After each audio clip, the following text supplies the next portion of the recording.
I have to turn that down on my end because it's gonna be super loud. I can already see that. There you go, Linnae. Great. Oh, I forgot to turn on the game. Whoopsie daisy. Turn on the game audio.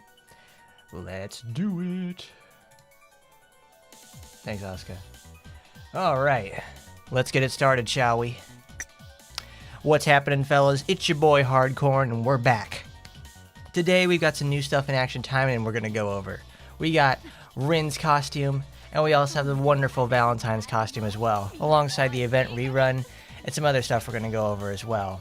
And let me tell you, the costumes we got so far today, at least on deck, for the most part, are fantastic. You can see Asuka's over here. Asuka's and Aina's over here. We also have the Mean Green Machine Rin. Love her to death. Great stuff over here. So let's first start off and go over here with Rin's package. This is the, let's see, where is it? Here's the costume. Thunderbolt.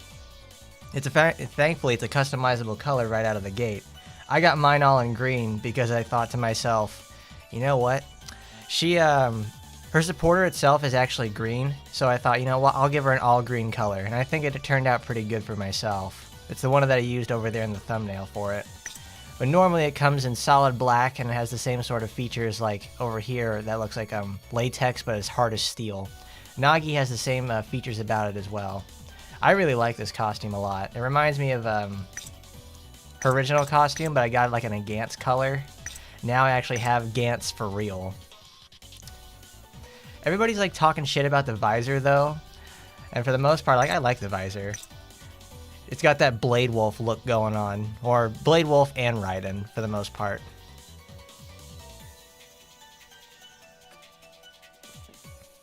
I mean, Raiden for the most part is like a thunder god, so it makes sense to have the electric character actually have an ape of Raiden's features right there.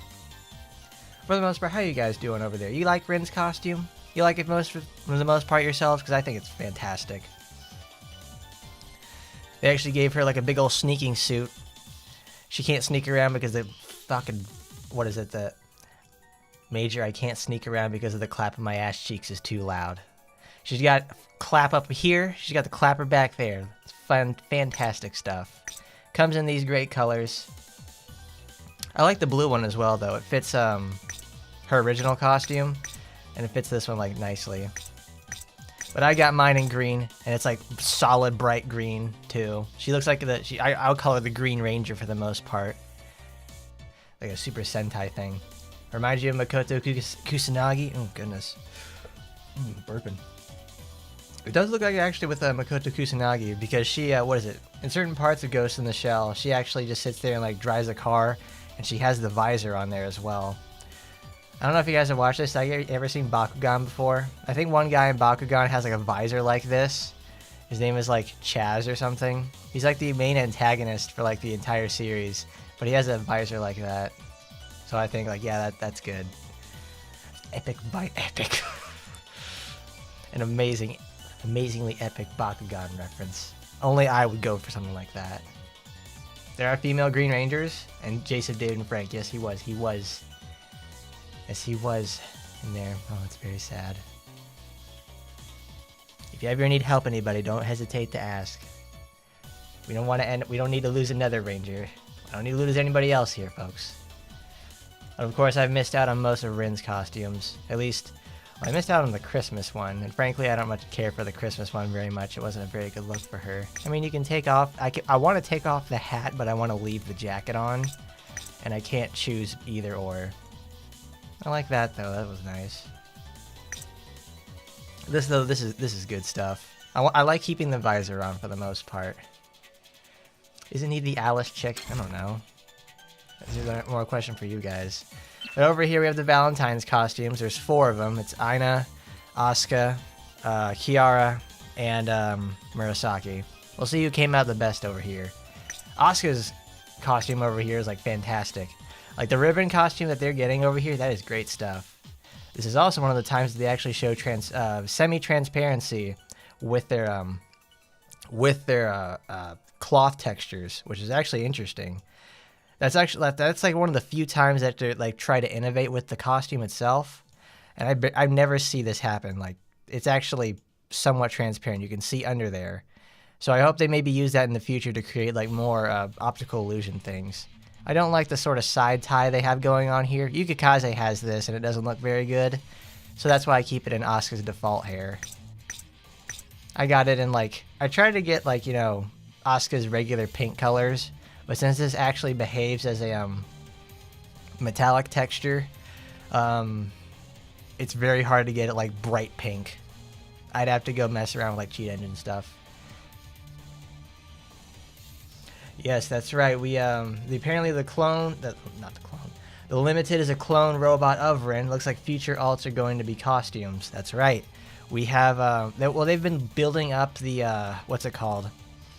Clones and future alts arc ever since for the longest time. Like we have future Yukikaze get added into the game. And then we have clone Asagi. So they're going to build up the clone sort of thing later on. I wonder how that's going to turn out though. Like obviously we'll have clone Rin and clone Yukikaze and clone Asagi at some point. Oh goodness, I'm burping. Check out Ina's. Is Rin new support weapon busted? We'll talk about in a second. We're looking over the costumes though. Awakened Fuma someday playable. We'll see about that. we will see. We will see. Right over here we have Ina's costume. It's pretty good stuff. I like it a lot because it actually comes with most people actually try very hard to get a skin tone texture for it. They were very considerate enough to give us like one that's close enough to it. Which means if you try to get a skin texture or skin tone texture yourself, it's going to be like insanely difficult to do. Even just getting like dark purple in the first place was like hard enough. So I tried to make like Ayame from Ninja Gaiden with like that kind of purple. I think it turned out pretty well for Ina. She's all about being purple in the first place, so it's like this works. I'm so glad most of these girls use the purple color scheme. Oh yeah, here's Murasaki. Like, I tried giving Murasaki other colors, but it's like the original one for it is so good. Look at this. This is perfect. This is absolutely beautiful on her. Love it. I love this. This is fantastic.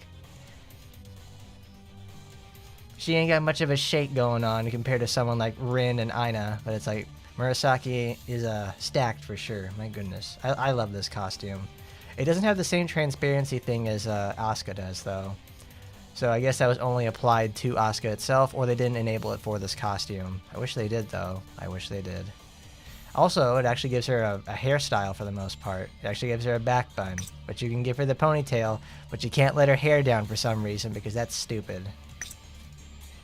They're so mean. They're so mean to Murasaki. Like, Murasaki spends her whole life in the franchise just getting totally fucked over, and this is another situation for her. This is Kiara's turn. I like this one a lot. Like, her haircut for this is like, you know, not so much. It makes it look like she's got like gigantic ears. Like right here. I thought it's like she's like a giant mouse. And then when you change it to a normal hairstyle, it just like you got hair coming out of her ears. You think they'll put like a hair dye system or a hair coloring thing? Maybe they will. I don't know. It doesn't seem like anytime soon that they're going to put a hair coloring thing. But who knows? Maybe they will. Because they've obviously given, they've retroactively given, you know, the ability to dye other clothing. So maybe they will be able to give other characters other colors for hair. But sometimes it doesn't feel like it'll work because Kiara has blonde hair, but she has blue eyes. If I give her like red hair or something, I don't think it'll work out. Or we're keeping this. These are the colors that it normally comes with. It comes in like pink, white, chocolate brown. This is actually like, you can't get this color yourself actually, so you have to keep this. It's a good shade of brown though. It actually works. And then of course we have like icy blue. Because she doesn't actually have a normal blue one, so I made one for herself. And you know what? They still didn't give her a fat ass. It's very sad. The boobies are fat, though. I like that. Alright, that's the costumes. So let's go over here with Rin. If I can find the weapon. There it is. Alright, this is Fragrance Fucker, or whatever it's called. I got very lucky with this. This is like when I got the Astaroth banner set. This weapon is actually like... it's okay at best. It's nothing like, you know, groundbreaking stuff, because it's still using the whole weapon skill system. There's no animation when you actually activate the skill itself, but the fact that it changes a 40% to a 100%, it'll make it so that one skill gets entirely reset. Rin has a lot of long cooldown skills, so it actually makes sense to keep spamming Chain Volt as much as possible.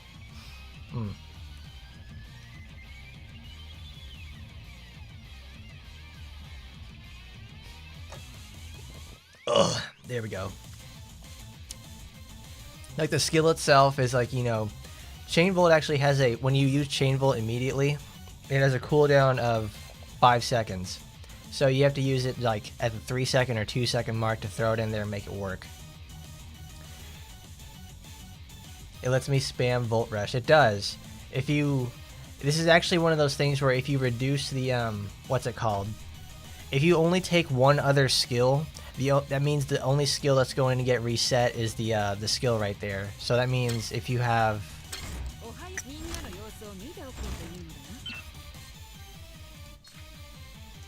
So that means only if you only equip 2 skills, you can throw a Chain Volt and it has a 40% chance normally to reset Volt Rush. And then that chance gets bumped up to 100% after she gets a totally 200% boosted Chain Volt over there. Well, yeah, then it resets it every single time. You can keep resetting in the time that it takes to reset Chain Volt, which is like 5 seconds. You have effectively like a 50% chance to reset Volt Rush, which is 16 seconds, because in the time it takes to make 3 Chain Volts happen, the Volt Rush's cooldown will reset. So you have a pretty solid chance of getting to spam this all the time. I tried that out in the arena, so it's a pretty interesting situation. You can't change the color of the weapon. You can change the skin. Like, this is what it looks like normally when Rin holds it, but the way I want Rin to play is she's totally green. So what did I do? I got the Viridian Karma weapon, and I put that on there. There you go. Her supporter is interesting, to say the least. Oh yeah, we'll be able to farm the intimacy scene episode for this, so we'll get that over there. But it increases human damage, human-type characters' critical hit rate, and 3% with more enemies nearby. So that's 30 and 6 at max. And then you have Dashing Volt, which, let's see, it's a skill speed increase, maxes out at 18, deals a trap, sets down a trap, gains an electric shield. I mean, you're not taking this to time of VR. You're not doing that at all. Because critical rate, you know, criticals fall off so hard in time of VR in the first place. If you have to plan for something else and use debuff stacking, and you're not doing debuff stacking with this, you're doing raw damage Rin. And then with 3% damage, 3% more damage by a nearby enemy. I mean, I wouldn't use this in time of VR over something like, where is she? I just saw her. Sengen Misaki. Like, you're not gonna use it over her. She's much better. It's a cool one though if like you want to put in the back line, because a 15% direct passive to your crit rate is like fantastic. You can combine it with someone like Laura, who has like the 30% boost to human critical rate, and if you get this at 5/5, like some other people can, I can't for some reason, you'll be able to have 60% critical hit boosting, but you won't be able to make your damage go any higher, which is unfortunate.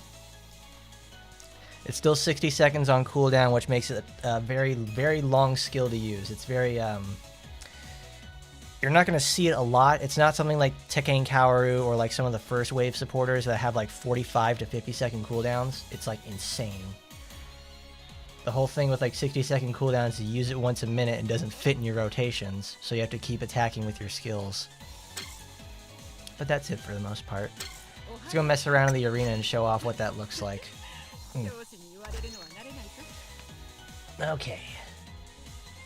It's a cool weapon for the most part, but it's a... Oh wait, I need this.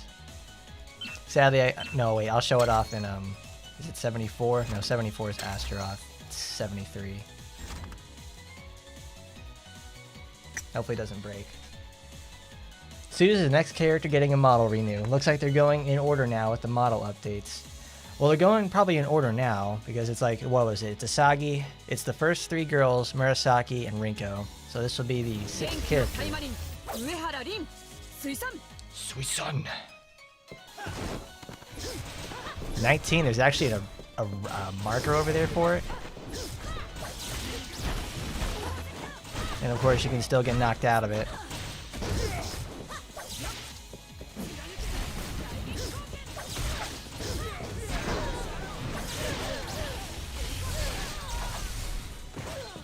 Yeah, they sort of electrical traps right there. Not the best situation. You could probably, if you probably set it up correctly, you could get them to like activate the skill, and she blows them up for the most part. Did break armor.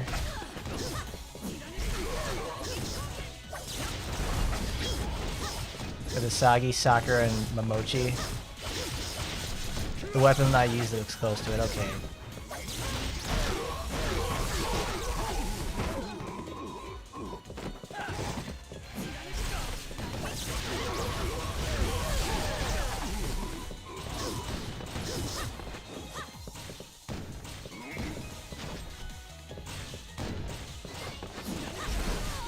Oh, it's 7 seconds, not 5 seconds. I still don't like how it distends the hitbox when you use Volt Rush, because it makes Rin's hitbox the size of a fucking house. So if they cast that explosion under you, you just get caught right in there in the beginning. But that's effectively how you have to use it. Like I had a 40% chance for the skill to reset, and I think I only got it, what, 4 times? You have to do it on purpose. I'm glad Sue is getting her remake, though. She absolutely deserves it. She's one of those characters who it's like, you know, people don't like her very much because she's very difficult to play. She's also like one of them flat girls, so everybody has like an inherent bias against it, so it's very sad. But hey, it doesn't matter too much because she's real fucking good, I'll tell you that much. Where is this? I don't want to mess with critical hit rate. Oh man, where is it?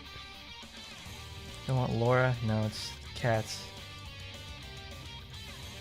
There's some other third thing. Maybe I could put Misaki Akane on there. I'll give that a try. No. No, I want to cower in the front. Because I want to do this. I don't want Volt Rush, because that's not going to work. Wow, I didn't think I'd actually get her at 101,000 power. She falls on a flat gremlin spectrum. Well, that's the thing, Bella D. She's flat, but she ain't no gremlin.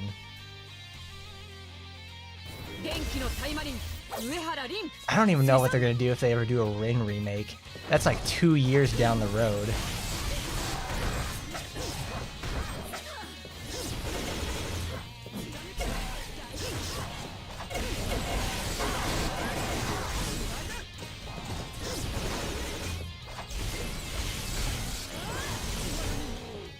No, I wouldn't say she's small. She's totally flat in that regard. Sora is small.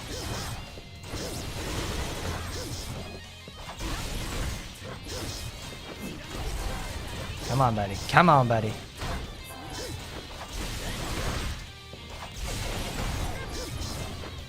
Because I don't want to activate it just yet. Because it'll kill them.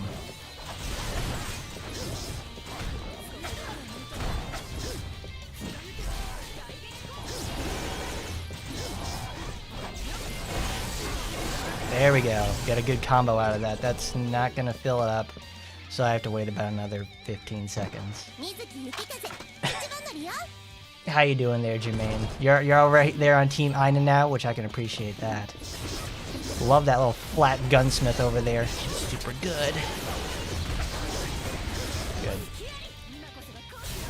Chain Bolt doesn't inherently do a lot of damage. You mostly use it as a crowd control tool. And to,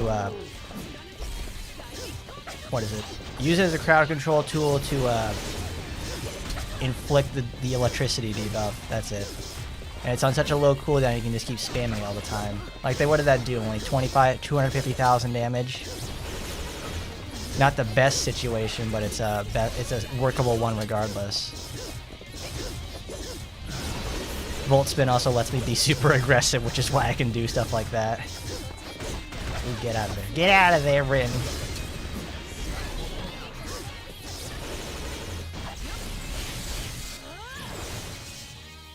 Nice. Yeah, it wasn't too bad. God, I love Mountain Dew Rin so much. That is so good. I'm so proud that I got like this shade in everything. It's perfect. It's perfect. Sora's huge chested. She's got a small chest, but she's not flat. All right, all right. You guys can say whatever you want about that. I'm gonna keep that to I'm gonna keep it to myself. I'm not blowing up over. I'm not blowing up over that.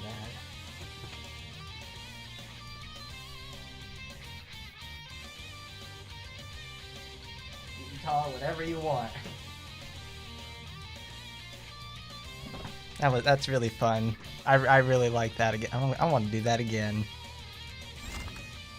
I mean, it also goes to show just how incredibly strong Rin is. Like, we don't even need to use invincibility here with her.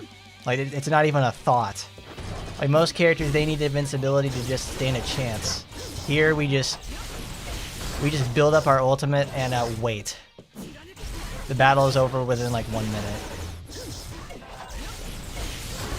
A few days ago, I saw a post on Twitter that said like good boy Cygnus over there talking about how like Rin's chain volt attack is a misnomer because we figured the name chain volt as a skill, you would think it's gonna be chain lightning, isn't it? And it's wrong. It's not chain lightning. It's she throws a lightning bolt at someone like it's she's fucking Zeus or something like that. And that's not how it works. Chain lightning is when you have like you shoot lightning at one object and it jumps to the next one.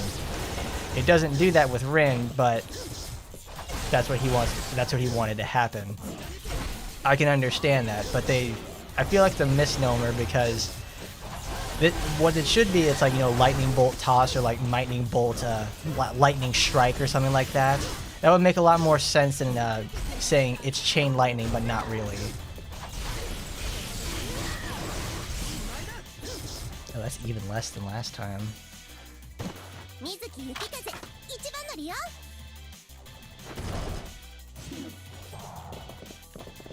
Oh, okay, we need to move.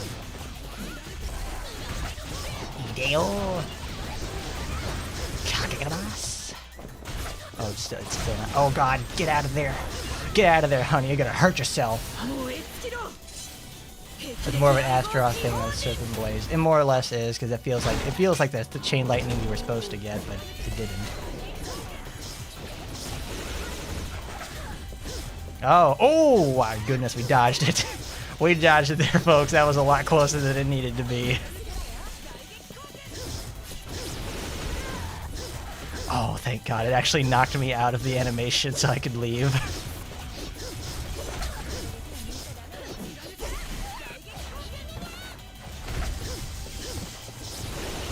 Yeah, I love that. You love to see it.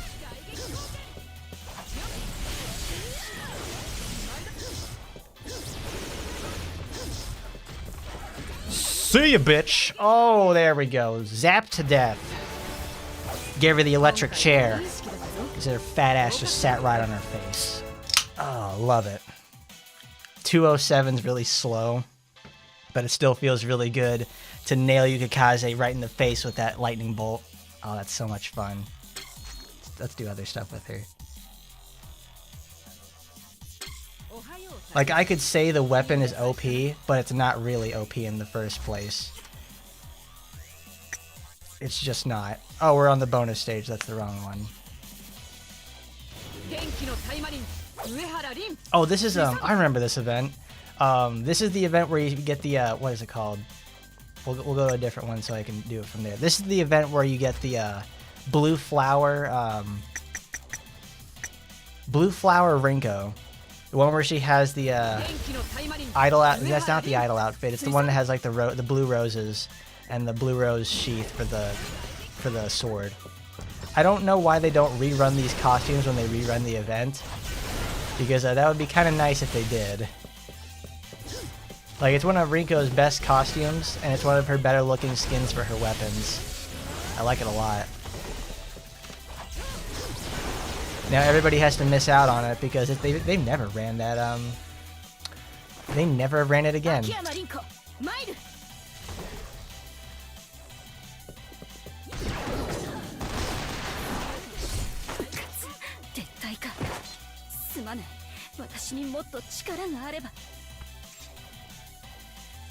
And see, the thing is, when you activate the weapon skill, I can't believe I'm actually saying it. When you activate the weapon skill, that is such a weird term to me, because you never do that in this game. They're almost always bad. Like, when you activate the skill, it makes it do double damage. So you just throw it out there and it does like 250,000 damage on impact and then like 100,000 damage lightning stake. Rinko on this mission, I think, is a 40% innately, 40% less damage taken from human skills. So she just gets like, bam, annihilated the moment she appears when it's active.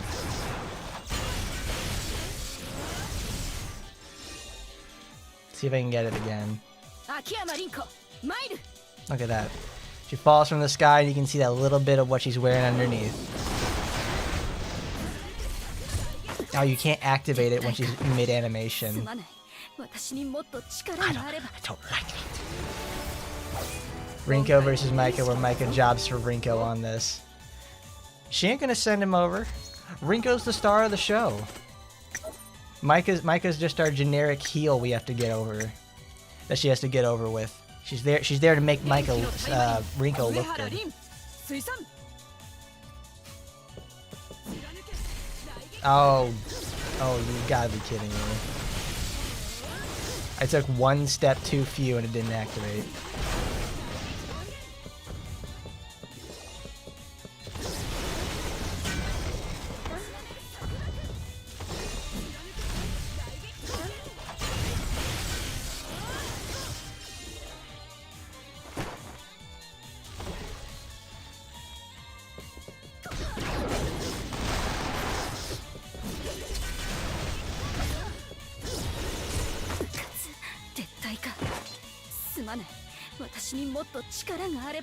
I mean, that's pretty good for the most part, that this lets me be like super duper aggressive with Rin.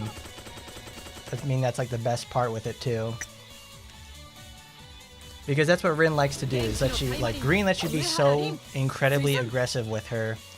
You can, well, and then Red just does more damage in general, but I like the aggressiveness that comes with Green, because you can fight from far away. You're not held in place all the time. I mean, I'm using two skills right now that have like fixed animations. But for the most part, it's like, man, this is good stuff.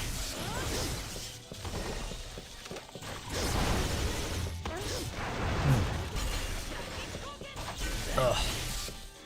Jeez. What do you guys think for the most part? Do you like Rin's package? Do you like what's came out of it? Like, did you get the weapons or the supporter for the most part? They any good?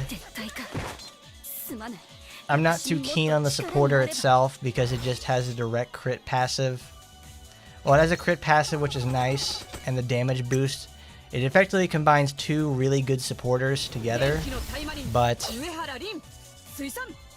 like, it's a good passive supporter, but not a good main supporter. Like, the call effect is like, it drops the missiles on there, which is like not the best. No, it drops 3 bombs, which is, the enemies have to hit them in the first place. I don't know if, like, when you use the skill itself, the bombs spawn within her, so you can do like a shotgun effect. Oh, fuck, I forgot. We need to get the intimacy scene inside it, so we can get it. Yeah, you need to will for that supporters, because the supporter store is really good. Oh my god. I didn't expect that. I didn't expect that crit to happen, actually.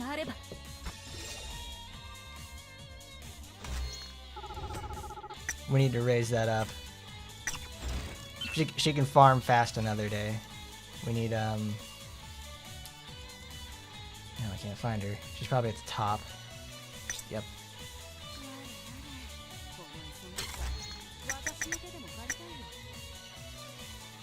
Yeah, the weapon skill is fantastic. The fact that it doesn't have like it doesn't have a cast point, so you can use it while moving. But the supporter is just like, it's generally, it's just okay. I'd rather be using Laura or the supporter that actually does like the more enemies that are near Rin. Well, let me put it this way: the two supporters that are combined to make this supporter in the first place are better at their task than the supporter itself.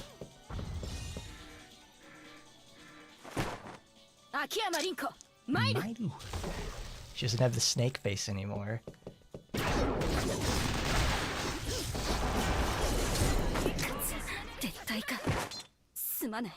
Every time I hear that skill for like the sound for the weapons skill sound effect, it's the blaster sound effect from XCOM, and I keep hearing it and I keep making me think like, man, there should be like a Taimanin mod for XCOM, or at least for X-Pirates.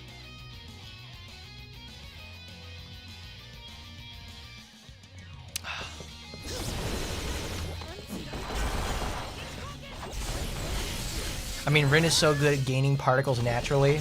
It's actually really good for her to have something that actually uses the particles outside of an ultimate. I wish every one of these characters could have something like that. Like naturally huge particle generators like, ooh, that was a 470,000 one out of that on impact. That's usually only 200,000. So that is effectively double damage.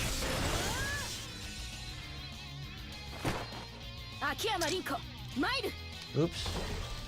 Poor fell off. Did you see that? She just dove in from downtown to go smack Rin in the face. Rinko is dedicated to her job, a little too much at least.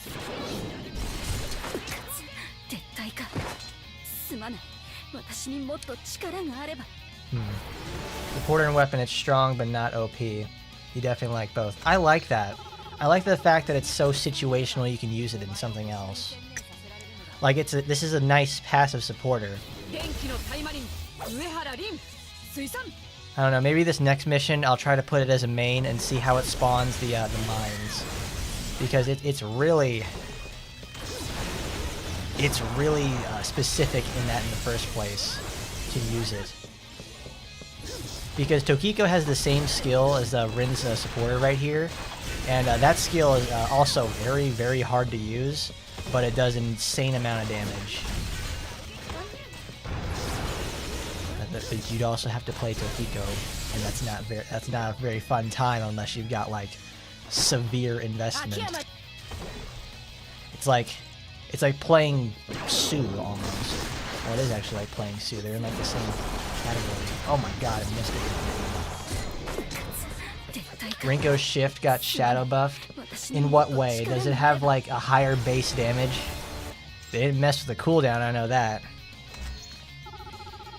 You see, when I had like the heavy Sheikah package and I would mess around with that, I would always take the shift on Rinko because it's a really easy way to activate the finisher.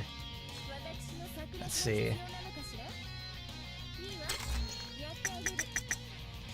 Alright, see you there later there, Bello D. Well, check out that shift though, that shift buff for Rinko. That's actually pretty cool. We'll try that in Time of VR later. Because this week's Time of VR is the March of the Machines, which is really fun actually. That's my favorite of the Time of VR situations because it's one, I can actually complete it very well, complete it easily, and also it's solvable. It doesn't have any like real shitty segments like the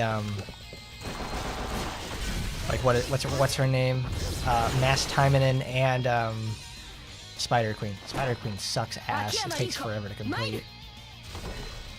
You're never really in danger with Spider Queen. You're more or less in danger of timing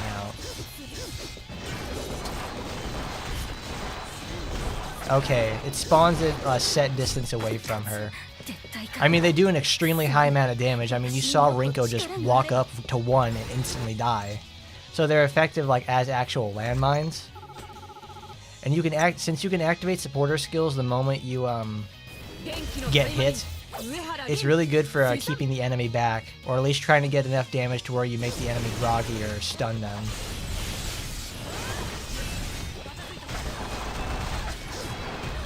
But here's the thing, though. You can activate this thing like every 60 seconds. It takes forever for it to come back, and it's like really situational at best. Because honestly, like, I'd rather be using this slot right here with Rin, with Rin's main slot skill. It's like I'd rather be using it for something else, like another Taimanin that can heal or do other damage or something else.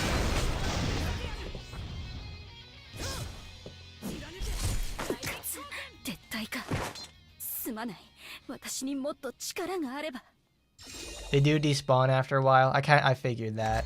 They probably have like a 10-second time limit on them.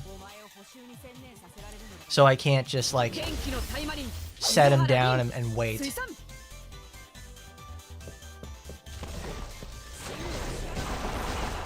So it sets down 4.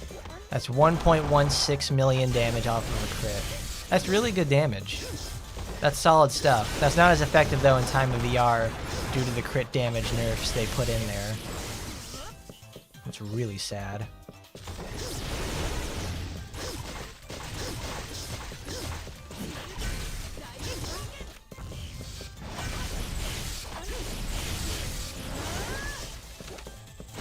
The critical rate boost is very good in itself. 15% is nothing to scoff off at, even in 1.5.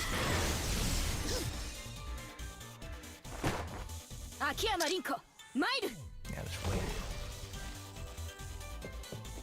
I mean, it kind of sounds like I'm not giving it the rightful treatment it deserves. It's a nice feature, but but if it's like you do like a cost-benefit analysis situation, wow, that sounds so fucking stupid.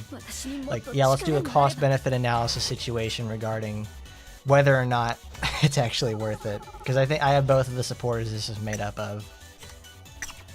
So like, we'll go look at this. Like, okay, this is made up of Laura and the person who has more damage per enemy nearby, and it combines her speed weapon with Tokiko's explosives. Alright, so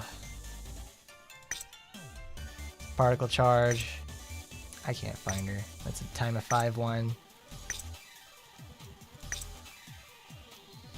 That one's nice. If that got onto another supporter, like another limited or something like that, like performing a melee attack, damage to all enemies increases by X amount for 2 seconds, like that would be pretty fucking nuts. But here's Laura. At 1.5, she's got a 15% human booster. Where's the other one? It's like she's the one that has the when you're surrounded by people, it does more damage. Or I think that's a red supporter. But it combines the effects of those two supporters, and it's really, really good. Like, I really enjoy the passive effect of like having this. This is great. I don't want it as a main because I have better options. And I would like different options as well.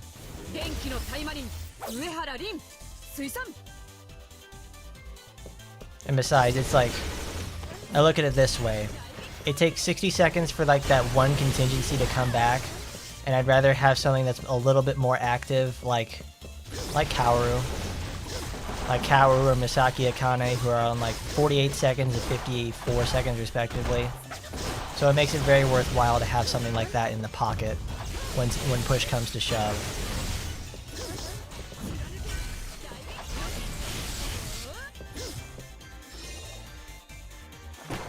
I mean, this is also isn't a game where you need to think that hard about it, but I do, because I like it.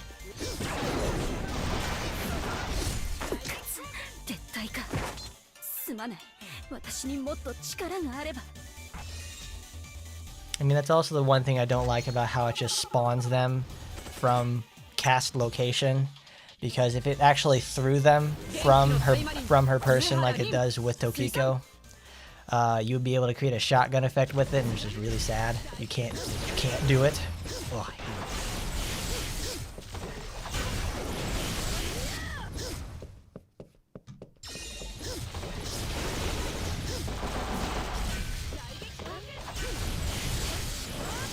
I don't know. Do you guys like the whole chain volt thing that made it a buff? They gave it a sort of buff for the most part, because her blue skill and the red skill are like out of this world. They're really strong, but they didn't Chain Volt has fallen by the wayside. I don't hear a lot of people talk about it. Because Chain Volt's actually, like, I like that a lot. It actually gives a range solution to her, and it works.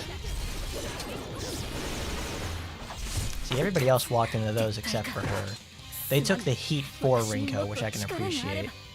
They're not going to let a pretty lady go down to some vile barbarian. No, they're gonna let it go down to me.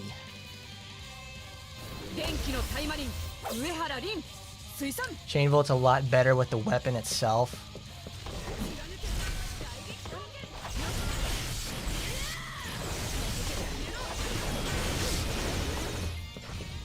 I don't know, I never seen much of a problem in the first place. Like, I never saw it as like a main damage. Like, if you're gonna use Chain Volt, like you're gonna run green and you're gonna use Chain Volt in the first place, you're not making it like your main damage dealing tool. You're gonna use your main damage dealing tool is a secondary skill, because Chain Volt is there to just apply damage over time and keep them from generating armor.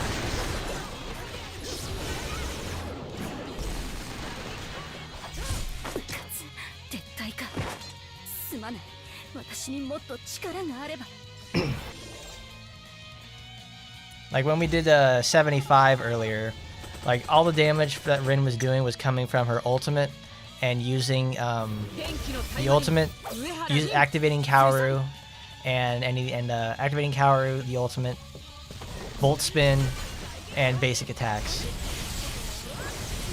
Chain Volt is like is supplementary. I mean, it effectively didn't even need to be green in the first place. I forget what the one that you hold dodge for to make it activate, what that skill is called. That skill should have been like a triple green in the first. That should have been the triple green, and that would have been really great, because Chain Volt you just throw around everywhere, and it's like it's so spammable, and it really helps a lot.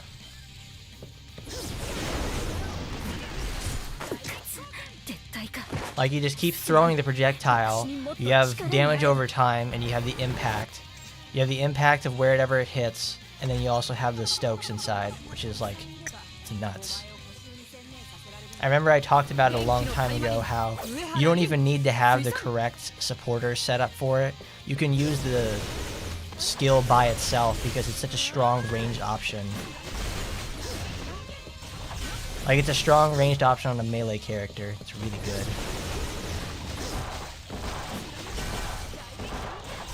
And even then, Rin has better Rin has equal solutions to ranged in the form of Volt Rush. Like Volt Rush and the other one, I forget what it's called. And even then, her basic attack already has so much range she can't be stopped. Come on, Rinko. Yes. Step on it. You like Volt Rush for green though? The damage is like super duper high. I like it. It's very, very effective for what it does. Do we need Volt Sword? We don't really need that. That's just damage booster. It's Volt Rush and that's all. Oops, only swallow. So there's Volt Rush, Volt Spin. No, I was right, yeah. Because I was thinking of this skill, Volt Whip, where she just sits there for the whole time and just goes nuts. Because thankfully the way that this now works is just you can have, what is it? Those skills have a base cooldown of 15 and 16 seconds. So, and it takes like, what, 7 seconds at maximum cooldown for Chain Volt to come back.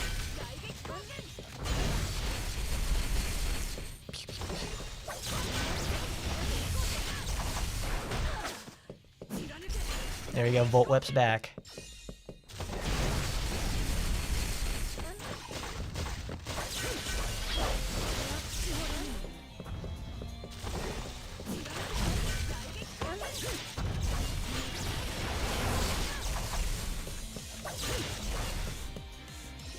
God, it just comes up so short sometimes.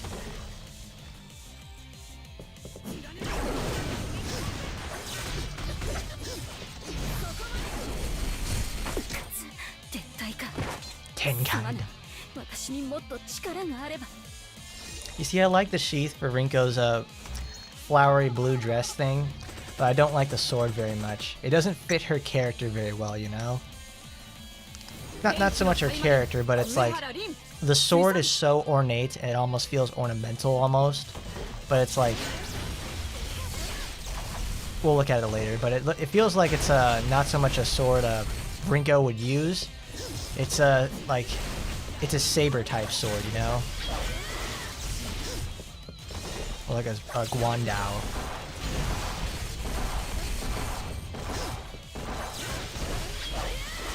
Bro, these gun dogs need to fuck off. I'm so done with them.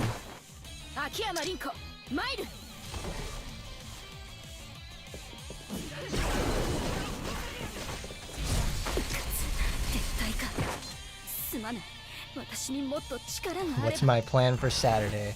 Well, for the most part, I work. Saturday is my Monday for work.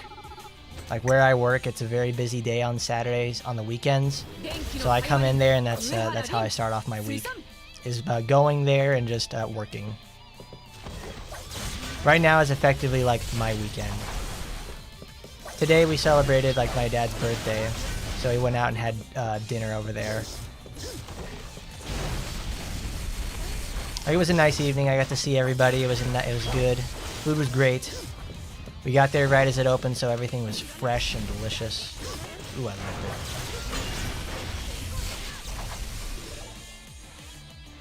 What's your guys' plans for the weekend, though?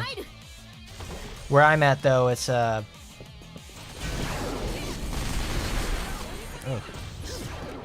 I'm at, though, it's getting warmer for the most part, but it's like flowers are starting to bloom in my area, so it's like, you know, they're thinking it's like spring because we just had 2 weeks of like fantastic weather. But it's gonna get like cold again soon, so it's like, I'm thinking, what is it? Next week is the end of the month, guys. You ever think about that? Like, next week is the end of the month, so I'm thinking, like, you know, it's already March. So we're gonna find out just how much of it is just how much is it gonna stay warm, because we can still get snow in March, which is great. Because March snow usually isn't anything crazy. It's just like, it usually ends up being a dusting and melts in the afternoon. So by the time I end up going to work, it's all gone. Everybody's like, "Oh my god, it's so cold, it's so rainy." It's like I don't have to give a rat's about it. Oh.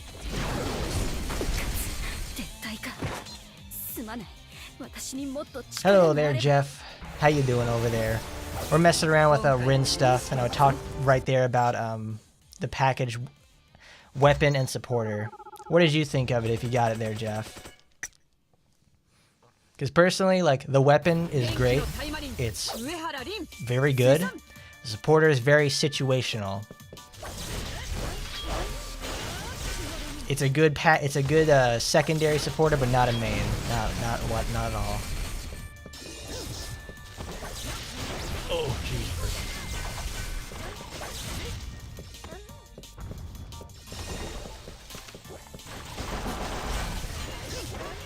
Oh, you're working over there? Everybody's working today. My goodness, what is it? Well, it's 11 o'clock over here, like 11 at night. But I guess over in other places, it's maybe like...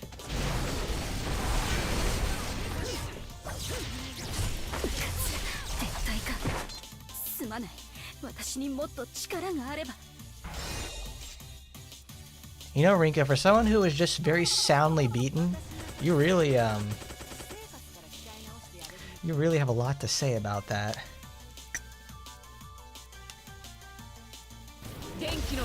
The iOS is more censored, but you can't find it. Well, here's the thing, though. It's like, it's probably hard to figure out what's censored on the iOS version because it's a whole entire bodysuit.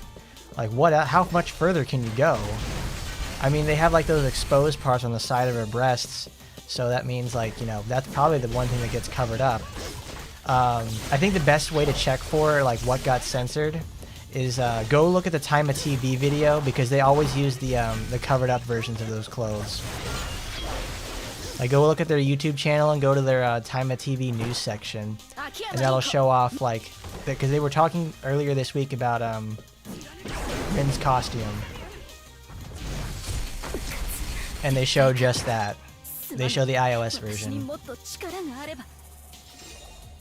That, or you can go on the Twitter and look for the post of when they're talking about, here's Rin's new costume, everybody. There it is.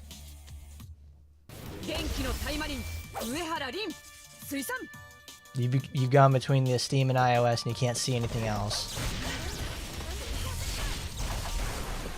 I mean, I can't see very much either that they could have changed. There doesn't seem a whole lot. Like, it's quite honestly, it's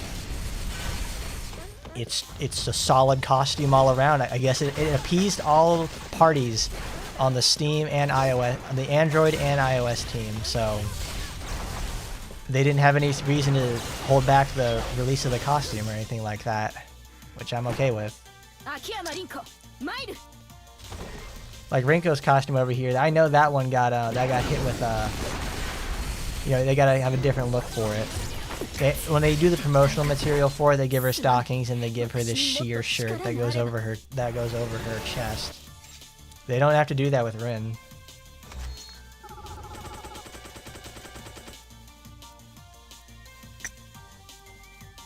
Oh, you're gonna be 39 over there, Jermaine? Congratulations. Wait, on the 17th of what? Of March or something like that? Because it's the 23rd today. It's 23rd of February.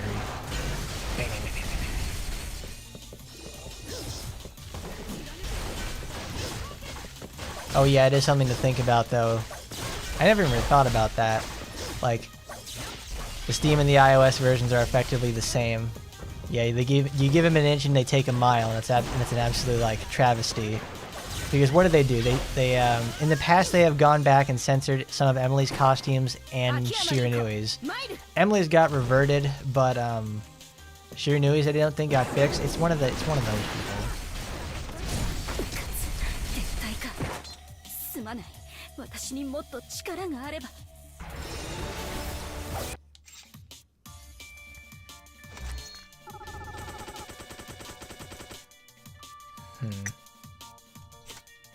How many of these do I have?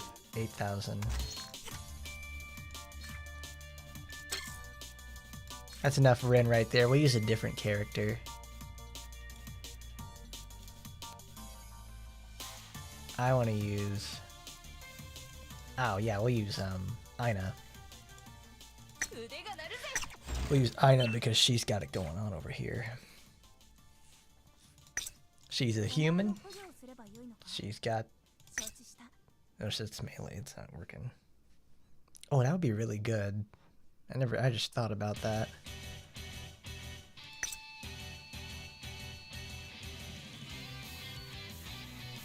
Where is... Wait, oh my god, where is she? We're fighting machines and humans at the same time.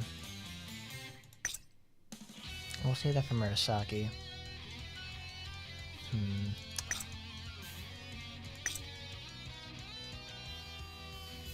Yeah, I'll just put that in there because it's machine damage.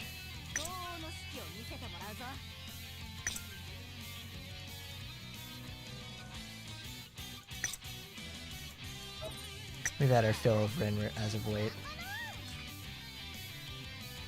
Laura's in the main, so we can get off of that. You know, we didn't even need... Yeah, now I'm like second guessing myself. Let's go use red. Because red Aina...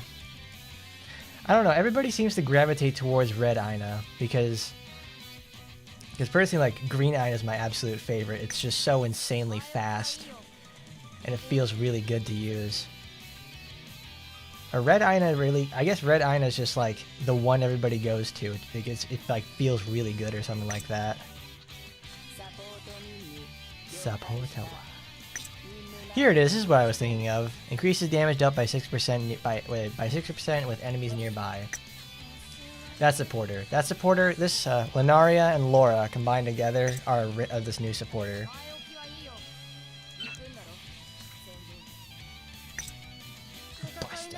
Buster Wolf.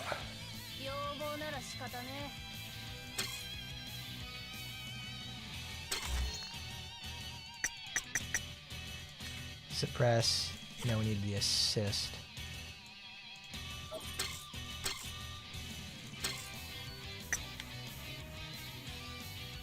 Alright, they said that Shiranui's panties thing were a glitch. You say you X to doubt. I wouldn't doubt that. It's like, no, I would, but it's like, you know what I mean.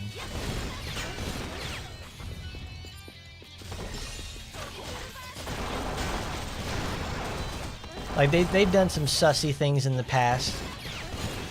Because, for one thing, they'll stealth update something else, but they'll change another thing that you will never notice. Because they wouldn't dare make it a visible change, right?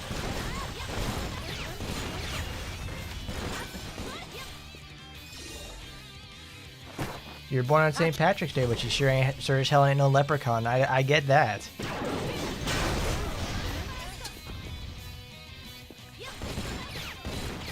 Wow, when they say skill damage down, that is a lot. Like almost nothing survives that attack.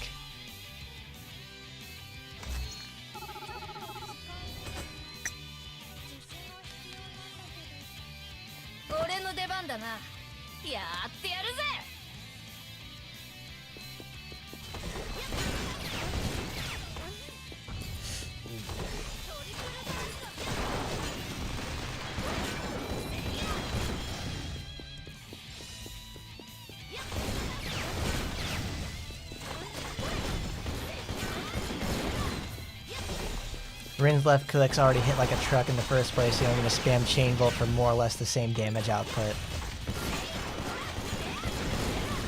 I mean, that's effectively true. That's what this is supposed to do. It's supposed to make people want to use Chain Bolt more. Because it's probably, they have statistics they can read where it describes, okay. They probably have like a statistics usage of seeing like how many people are using this skill or anything like that. Because I've never heard anyone complain about the triple blue skill, because that thing is fantastic. That, like, if you break armor using that skill, it holds the person in place. Like, it's like the best thing ever for like her blue builds. I love it.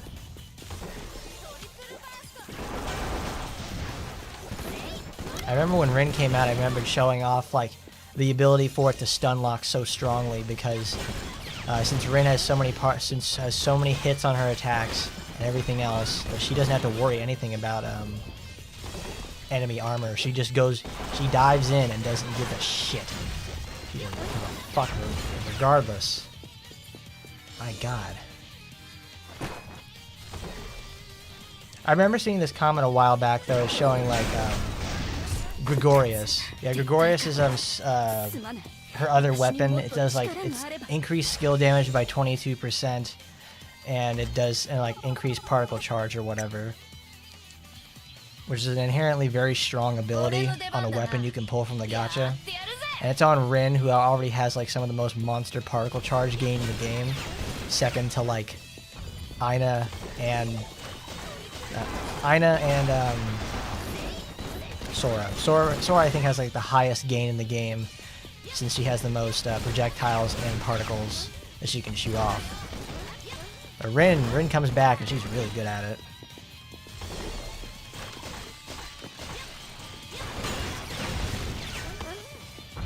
Because I mean, it's also, you can go get weapons for Rin on this too.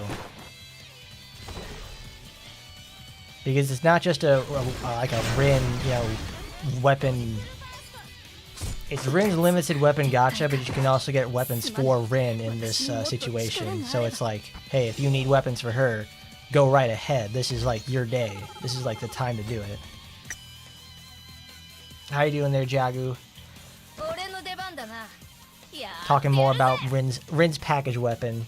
More or less, what did you think of it, if you got it or anything like that? Did you pick up any of the weapons from her limited banner? Did you get the supporter? What did you think of it? Because more or less we've come to it's come to a consensus here that at least on my end, that the weapon is good. It's fun, at least. It actually makes a skill that was already situational actually become quite usable.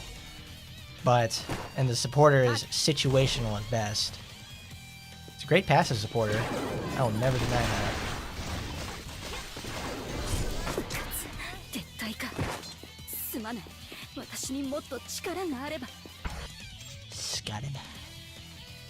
I love Ina's like gift wrap outfit. That is so good. That is so insanely perfect. Like, they didn't have to make this for her. They could have given it to like to any other character, but nah, they did this. And it's like it looks so good. This is probably like this is probably gonna be up there like one of my favorite outfit sets ever. Like it's really good. Better yet, what are your guys' favorite outfit sets in the game? Because probably mine are Oni Princesses, Oni Princess, the Night Shift Nurses, and Taimanin's Day Off. Those are like Taimanin's Day Off is like something I wish they would continue doing, because it's one of the few times in like the whole series we actually get to see the girls in casual wear that isn't immediately ripped off and thrown away.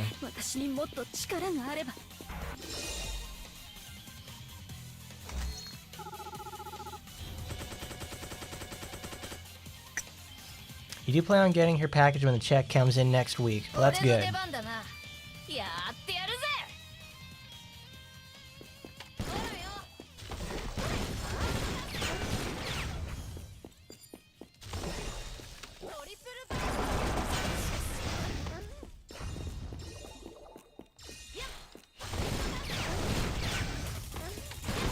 Blam, blam. Oh, jeez.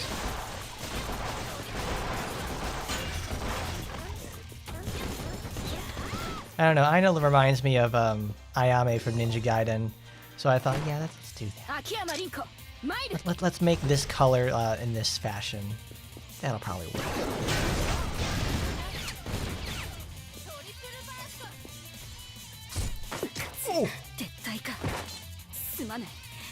Oh yeah, the classical ninja themed outfits. Yeah, they make more and not lock them to anniversary only. It's very sad that if you miss the one for Asagi, you can't ever get it again unless they bring back the limited tickets or something like that, because I've yet to see it again in one of those. Not even as like oh, we got a costume renewal thing, it's coming up. You can go buy it for like $30. Ain't that some bullshit? It's free at one point. It's like one of Asagi's best costumes too, because now she gets to dress up like Strider Hiryu and be just as fast and deadly. And now you can't even do that.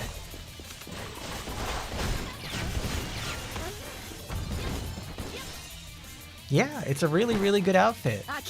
Like all three of those girls, like when they got their ninja outfits, like the traditional Kunoichi style stuff, it's really good. I don't know why they haven't brought it back.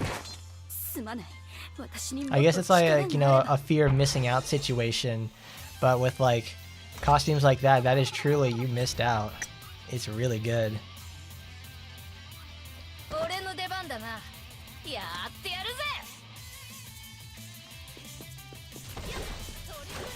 I forget,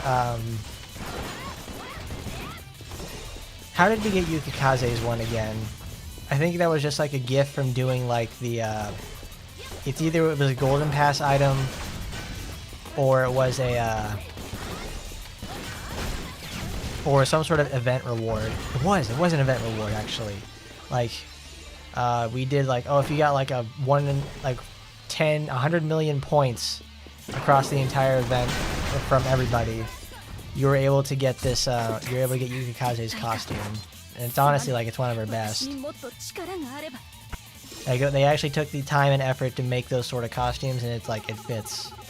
It fits thematically with them. Sakura's I don't remember how we got though. It feels like it almost just appeared in our inventory one day, and it's like, there you go, congratulations. Here's Sakura's classical ninja outfit.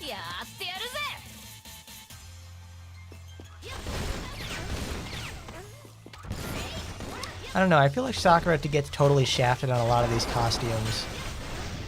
Like Asagi and not Murasaki and Yukikaze, they all get costumes like on a regular basis. No, not Asagi and Yukikaze. Yeah, no, they get a costume on a regular basis. I think they're the two that have the most costumes in the game. But And then you have Sakura over here. She's like forgotten for the most part.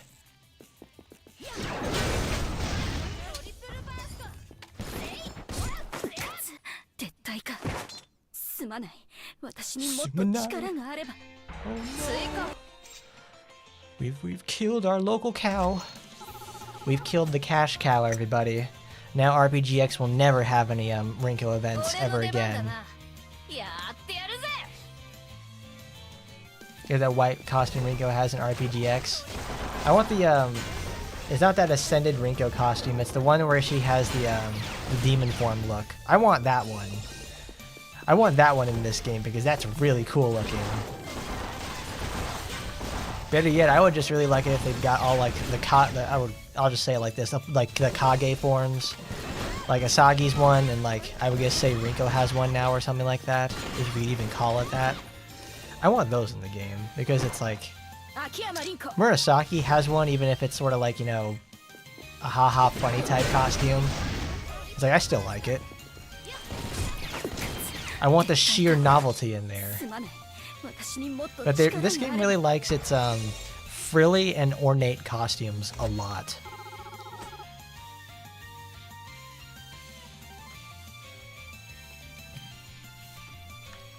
Like, there are a lot of outfits in this game that are just specifically, like, frilly to be frilly, you know? Where is it?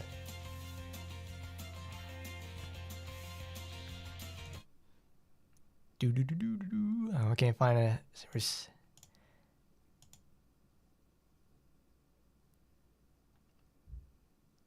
Yeah, it's got... This is the one.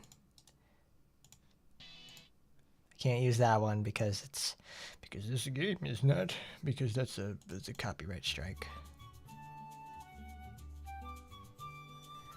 There we go.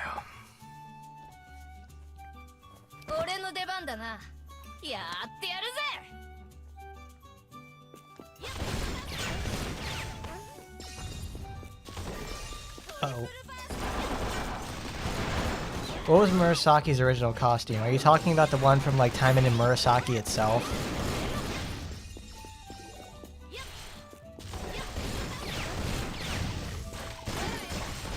Because honestly, I'm having trouble remembering it because it like they use like the ones that from like. Well, most of the time they end up using the Taimanin and Asagi 3 arts for like all the character designs nowadays.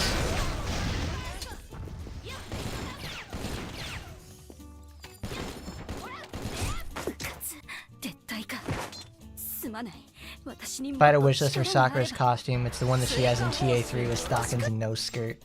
And the RPGX one's super sexy. I know exactly which ones you're talking about. I really hope like if they ever add in the Taimanin Asagi 3 one, it gives her a tan again. Because, you know, it's one thing that Sakura gets a costume, but it's like they aged her up in 3, so it gave her a tan. They gave her a tan in it. And I know they can give her a tan, and you want to know why I know that? It's because when you get the Sakura package, it comes with the Demon Sakura one, and that gives her a tan. And you know what? Even if they do it, I know Gremry's gonna hold out on us like that, because there are a bunch of assholes with it occasionally. Oh, I want that tan Sakura. We need it. It's important to me. Because I already have Taimanin and Asagi 3 Asagi. We already have an Asuka as well. I want the one from that game. It's like this. I won't lie. It's like 3 is probably like the one that I go back to the most because it's like the peak Kagami art for me. It's not Tokiko. It's not Tokikoville 2023 like it is in RPGX or any of the other it's like everybody doesn't look like Tokiko like they do in like Taimanin and Asagi 0 and in RPGX. They all look like adults. I really don't like Tokiko. She's not like a Yukikaze level disgust, but it's like I don't like Tokiko. She's just really meh. Like, the rest of her family is, like, much more interesting than she is.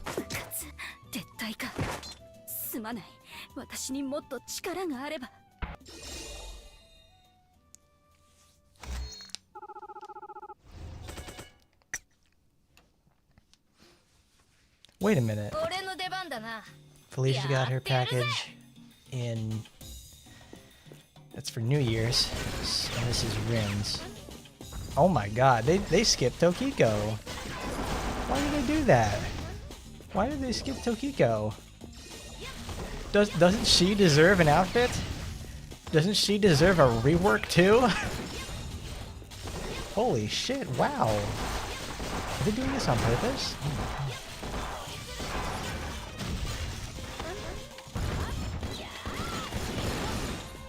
I mean, I don't like her, but it's like, you know, she doesn't deserve to get skipped like this. Yeah, Saika's where it's at. She actually has more. She's got a lot more character developed than Tokiko does. And Amane does as well. Saika's got that like, insanely fat ass on her. Like Jesus Christ, they didn't have to make this robot girl looking like a straight up rap video character. Like, my goodness. It almost feels like a practical joke. Like, I'm sure everybody's heard about the story of, like, how Lara Croft came to be.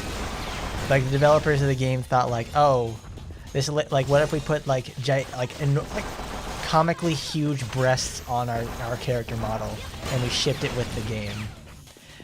Like, essentially, like, 2 gigantic rocks attached to her chest. And it's like, there you go. Now Lara's like one of the most prolific characters in gaming to this day.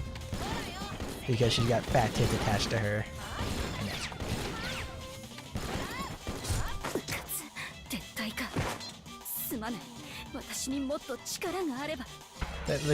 That almost feels like the similar situation with Saika. It's like, you know, guys, what if we just put, like, effectively like, a horse's ass on her? It's the size of a car bumper, and it's like, she's got the legs to match. So this is great. And the people at, like, Lilith said, like, yeah, man, that's great. We're gonna sign off on this. We're gonna put her on paper. And you know what? It's like the best thing they've ever fucking done.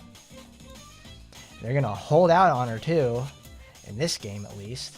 It's like, what are we gonna do? We're not gonna hold out on Saika? No, we're gonna have Saika have all her scenes in RPGX and do that. Darn it. Oh wow. I remembered about this support right now. I never use this. Because it is so sad. 3 debuffs and a chance of 10% when attacked. The actual weapon for this whole set is really good because it actually makes those rounds, those Kutan bullets actually do a severe amount of damage and become spammable like Rin's weapon.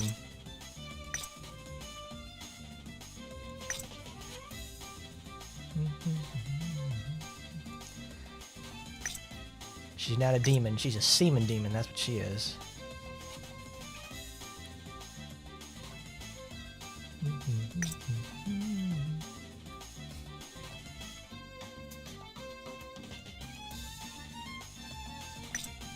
Forget it, we'll use Spica again.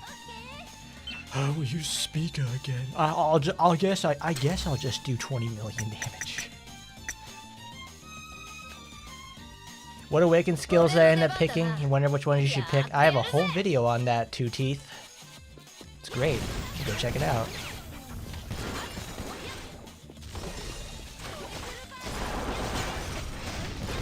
Because if I answer that question, it's going to take me 45 minutes to answer it. Which reminds me of the time that a person on Twitter messaged me one day asking, "Hey Korn, how do you beat floor 50 on the tower? I'm using Shiranui, Rin, and someone else." So I'm like, okay, I'll tell you how to do it. In fact, I'll show you how to do it. Like, I actually sat down and made a video with a very gimped Shiranui and won with it. to prove the efficacy of what I just explained. Like I ended up writing like 10 paragraphs over how to think, how to act, how to plan. I don't even know if they read it or not. But the thing is, it's like, I don't think I should be doing it at that. I don't think I should be doing stuff like that again. Not so much helping people, but it's like, I gave way too much information that was probably not needed for it, you know?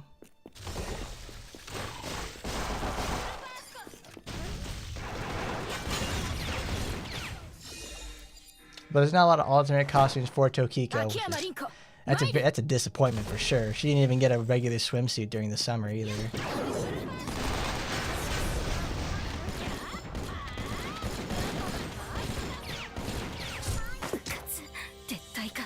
The red bikini she wore is like absolutely fire. Oh yes. It's the one time I can actually say to myself, wow, Tokiko, you actually look great. Mostly the stuff that extends from Tokiko, my dislike of Tokiko is like her outfit is not her default ninja outfit that gets used in all the promotional art is not very good. It's really just meh. It's really meh for the most part, and it's also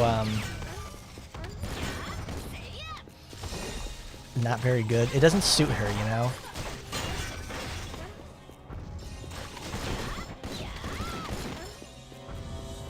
It just makes you wish she got better costumes, because it doesn't work with her as a character, and it's like, I understand it's supposed to make her like her ass look big or anything like that, but here's the thing. It just doesn't work. It doesn't work in the 3D situation that they've got here. It more or less feels like they just said, okay, we're gonna put Tokiko in the game and just forget about her. Yeah, it's like the most simple like red bikini ever, but it would just like, it would move mountains in terms of the player base. Don't give them too many ideas there, Jeff. They're gonna it's like, oh yeah, we're gonna have this whatever summer character is gonna get a paid package. It's just like Tokiko's red bikini they're gonna put in there. But Two Teeth, here's my setup for awakening points. If you're still taking a look around here with it.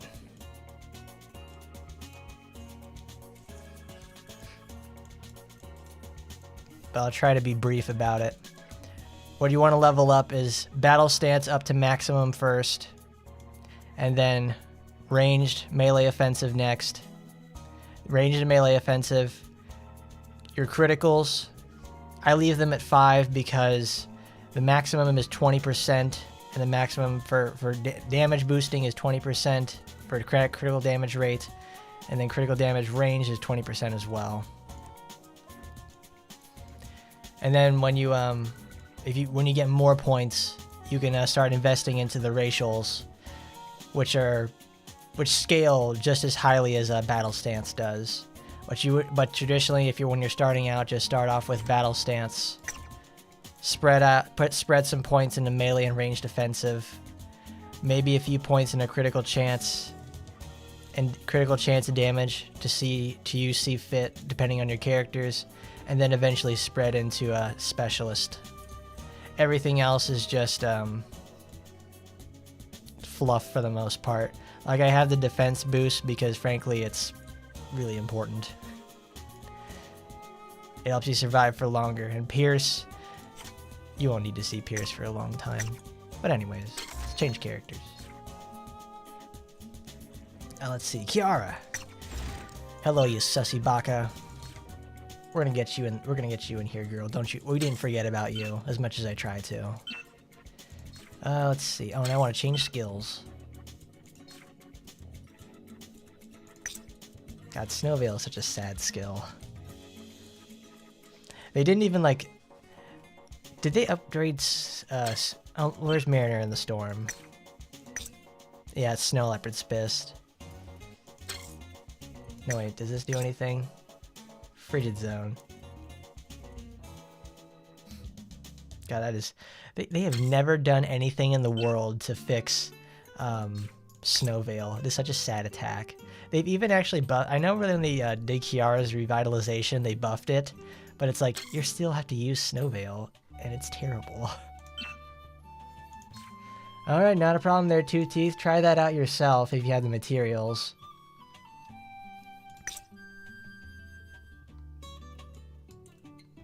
Gift it to that. See, I have a whole bunch of these like really cool blue supporters, but I have them at such low skill levels.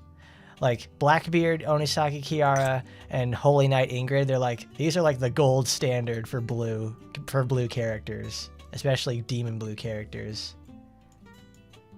Like, I wish I had more of these because it's that's 40% damage at max and then HP restoration. It's a great supporter.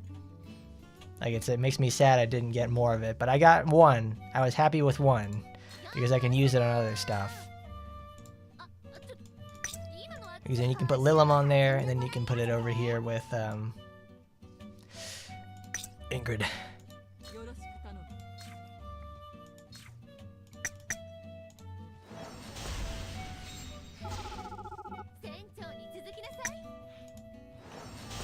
Ooh, nice.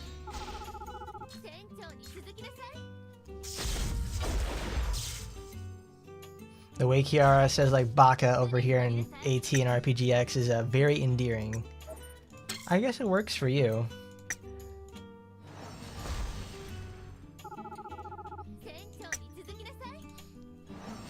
Miss Cute Vanilla Ice Cream over here. I won't lie though, that's like... Kiara is just like... I like the the scenes that she gets in RPGX. They're very good. But it's like, in here it's I wish they would do more with her. She's a pretty lady who gets very forgotten. Forgotten, I'd say. It's like, yeah, they don't do a whole lot with her.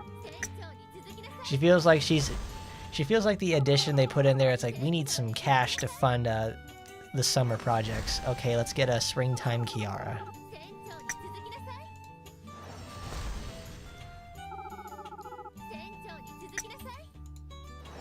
I mean, can I say I'm part of the problem? You bet I fucking can. Yeah. Oh, that's cool. Yeah, that's cool because icy hot. Let's see, we're in triple blue. Glacier. Let's mess around with Snow Veil. I'm gonna try that. That means I have to get a frigid zone. It's like, oh, it's so good.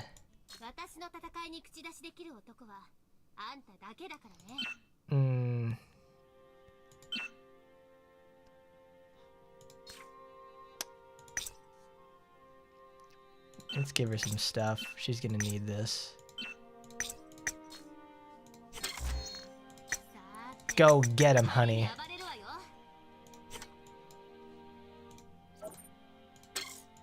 It's just a dream.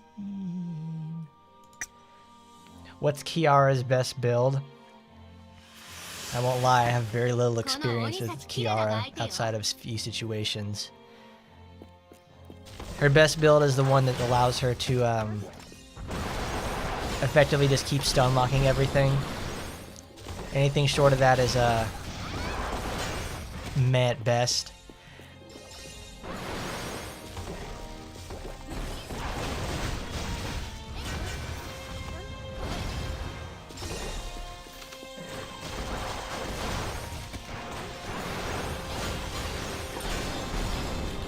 You can do some pretty cool things with green Kiara though, because Snow Leopard Fist getting that buff behind it actually is a pretty huge situation.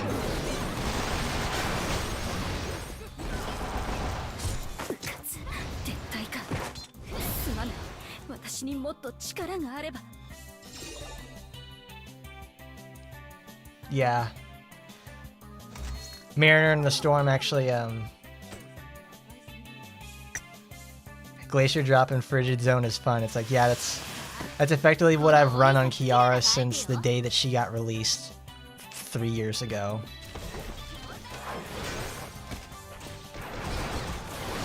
No, it's not 3 years ago. It'll be 2 years ago soon, actually.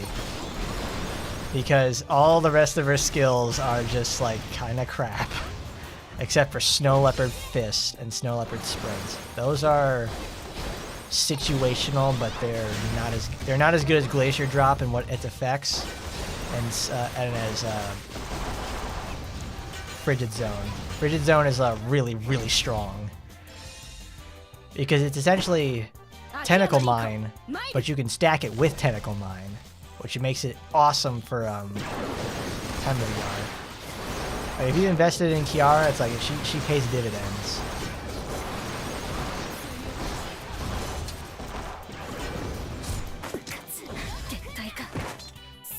Remove the damn bow. Wouldn't that be something? I like the bow. It's really cute. And besides there, Jermaine, she's not gonna remove the bow. You know why? Because it hides her horns. She don't want to show off those things. That's also the reason why she grows out her hair. She's up there in a man-hating frenzy, and she just loves herself. She don't want to show off that she's a demon. She's a semen demon, that's for sure. I love saying that because it's so easy. It's so easy, like when you play this game, just say like, yeah, they're demons, all right. Semen demons. Did they change the the particles at the end of her Taimanin art when it does the finisher move? Did they change that so it has those are considered range instead of melee?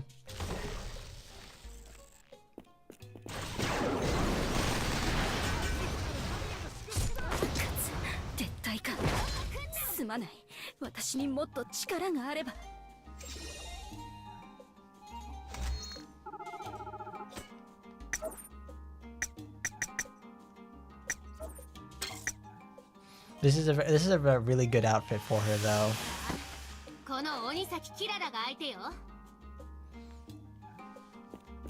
But sadly, I wish they made her body as meaty as it was in RPG, as it is in RPGX.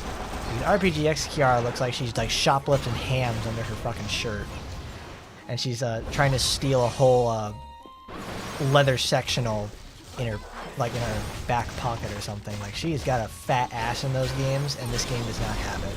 I think that's one of like the most persisting problems people have with Kiara. Because honestly, like, her model is like somewhat taller than most of the other characters, so she looks really thin.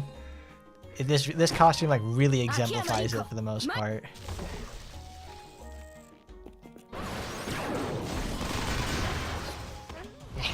Go, Kiara, go! I remember a long time ago I saw a mod or something, like either it's Cheat Engine Table or a mod that makes Kiara's ass like enormous. And I thought, man, why don't they have that in here? Where is that? I want to find out how this stuff works so I can modify it.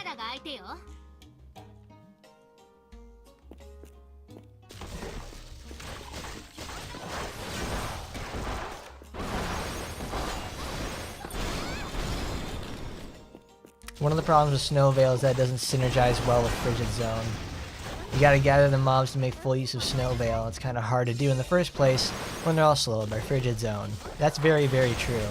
Because of the way the Frigid Zone works is, you use it with an extreme dodge, which means you can control it to some degree, but if you're trying to get an actual setup going, it doesn't work out that well. Like you would want to use Snow Veil as like an AoE situation where you're starting to clear out a bunch of enemies, but you can't really do that with Snow Veil. Not Snow Veil. You can't really do that with Frigid Zone. It makes everybody slow down. So you have to use the AoE skill effectively as a single target sniping one. And you also better hope that you have like the most crits built up behind you, because all the damage from Snow Veil, see, I had to look at that. So all the damage from Snow Veil comes from it critting. Because I think it's like its triple blue effect is 250% more critical damage. So it makes it do like, I don't know, something like, well, it's doing like 223,000 damage crits on these enemies, which is, it's pretty nice. If you have a lot of crit behind your Kiara, it'll mean she'll just like rip the head off of anything that gets in the way.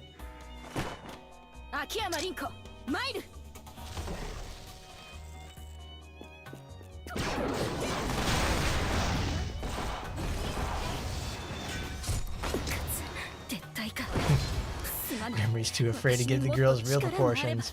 And then you got my man Jeff over here just like, yeah, I don't mind that it makes your ass look not that big. Because he likes him some legs that go all the way up.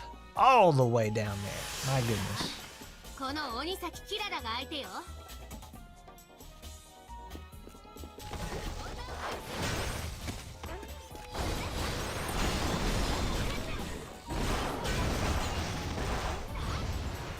Though I am glad that like when they got Kiara and made her a character, and they finally gave her like that update she so desperately needed, they gave Snowveil actual range. It doesn't like absolutely suck cock to use anymore. Because the original range for the skill was like, it is impeccably tiny. You have to be effectively like right up against the enemy to use it, and it's like more dangerous to use than anything else.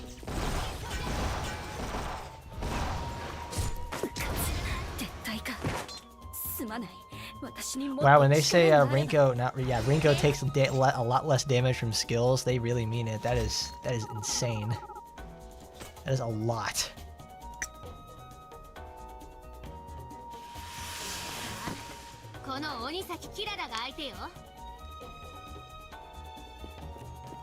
Like she takes a 90,000 damage crit and just walks right through the storm.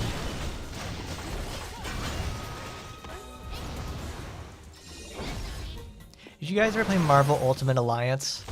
Kiara reminds me of, I think, like, of not Magneto. It's, oh my God, who is that again? I forgot his name. Cyclops. That's it. Cyclops has a beam attack in that game where you can just like you stand still, and it's a continuous firing laser, and you just like melt whoever's in the way of that attack. That's a really fun game, actually. I want to try that again.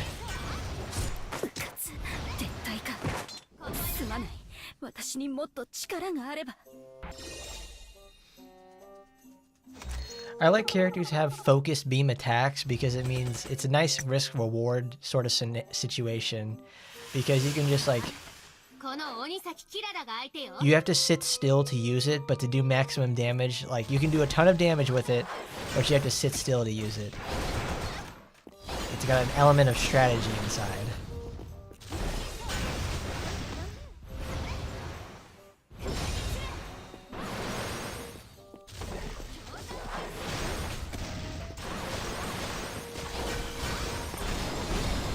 Marvel Ultimate Alliance stream. I don't know. I'm thinking about it because I was playing Diablo the other day, and I'm like, dude, Diablo sucks. I want to play Diablo 3 again. And then I played Diablo 3, and I got like an hour into it, and I had to stop myself because I was having too much fun. But Marvel Ultimate Alliance plays a lot like Diablo because it has the same sort of like leveling features inside. Well, at least the gameplay is similar. I'm like, yeah, I want to do this again. Love it. I gotta find my Marvel Ultimate Alliance and see if I still have a save file for it, because it's been a long time since I've played it. Did you guys ever play the Fantastic Four game for like the GameCube, the PS2, and the Xbox? That game was surprisingly really fun. Like well, I rented it as a kid, and it was like, man, this game ain't bad. It even got cheats too. Are we just gonna do that now? We're gonna have like Marvel month, where we play like a shitload of Marvel games, and then it culminates in the big finish, Marvel vs. Capcom.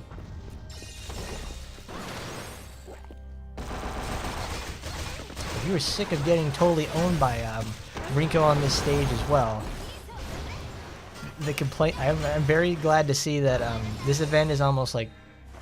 This event is to be ran twice. Like, this is the third time this event's come up, I think. So, oh my God, Rinko, come on. Oh wow, hold on. The freeze tick didn't work because Hellfire ticked first, knocked off the freeze, and then it hit Kiara. That is some layering right there. It's so bullshit sometimes. But yeah, that's Kiara for you. No, that's Rinko for you. She loves to interrupt your combos because she can't be interrupted herself. Because her slashes have like a 200-degree slash in front of her every single time that she attacks. It's really, really rough to fight her.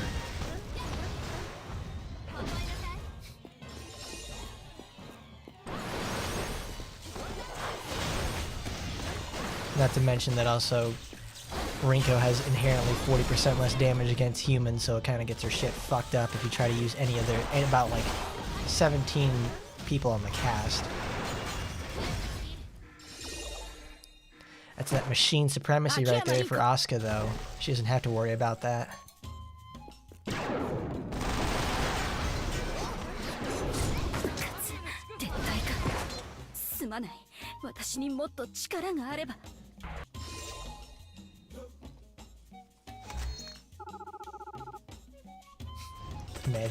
Imagine Chizuru with her actual proportions. Man, she's already fat as hell in this game. Like, how could we make her even fatter than that? It's like breast expansion Shiranui situation right there. Like, I mean, have you seen that fucking, what's it called? Not the pillow, but the mouse pad. That thing is enormous. She's contributing to the silicon shortage over there in Japan. What color did I dye Rin's skin? Well, I'll show. Well, it's actually in the thumbnail that I dyed it for. I'm really proud of it because it's I saw that Rin's supporter that came out this time was green, so I thought, you know what, we'll color her green this time, and it fucking works. It's so good. She gets to turn into the Green Ranger because of it. I love it. When it activates Hellfire, yep, I lose the freeze tick. Nice. She didn't stand a chance. Alright.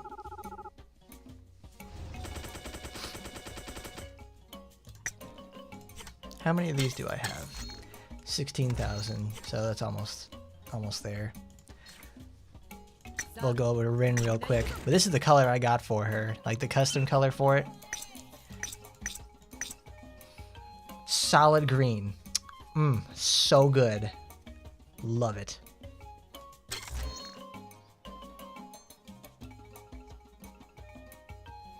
I got it in solid green and I'm like, yes, this is how it's gonna look. This is what it's all about. Now I want to finish with Murasaki because Murasaki's is like really good.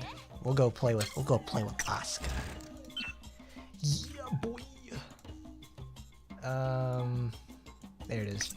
There's that 4-5 supporter I keep getting out of the exchange facility. Chizuru. And then where's my other girl? Where's the other pretty lady?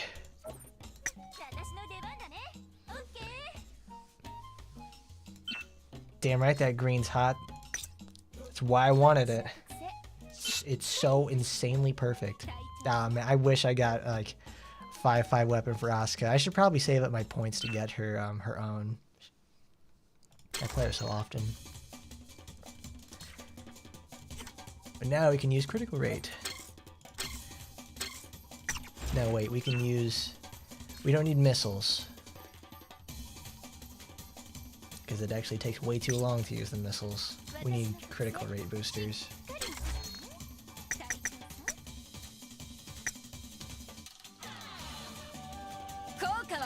Is Kiara good? Kiara is usable.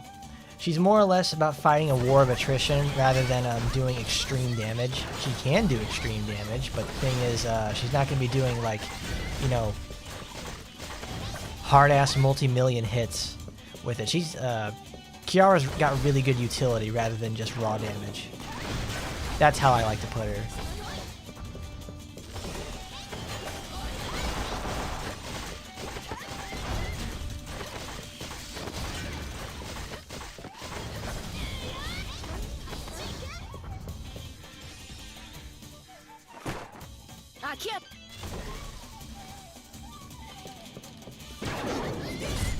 Oh, nice.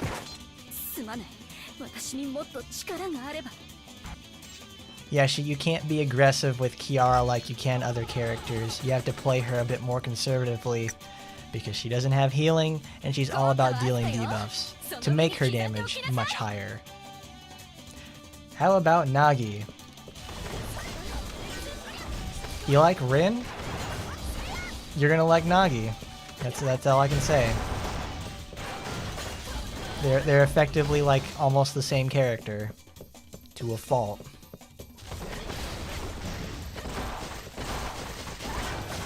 Like they're both incredibly good characters. Because I've said it before and I'll say it again. Rin is just Nagi is just Diet Rin, except with much better healing. Like Nagi's healing is like that's good stuff.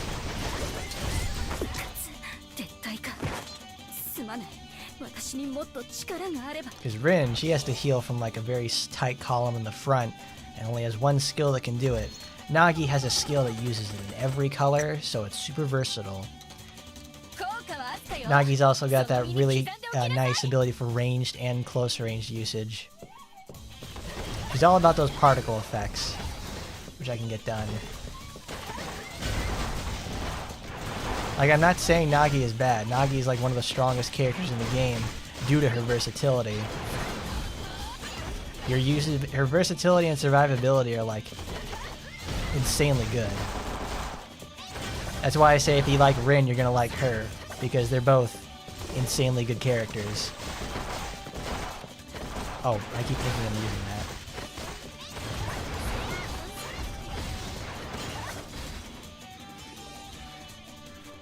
You like Nagi so much, you insta-main here. That's right, you got her on lock? She's insane.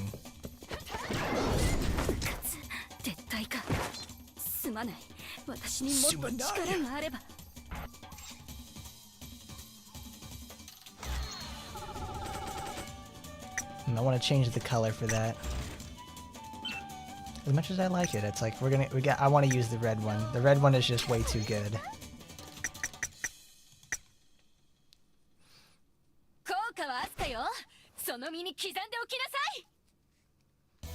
They didn't have to make Asuka like nobody ever asks about Asuka. They don't ever ask if Asuka's any good.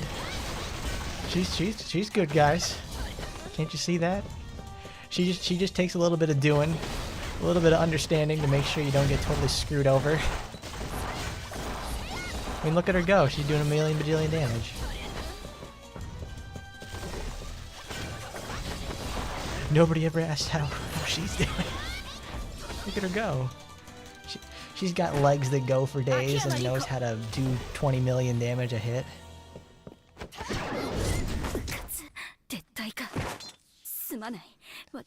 I don't even know how much damage that's doing because it instantly kills her.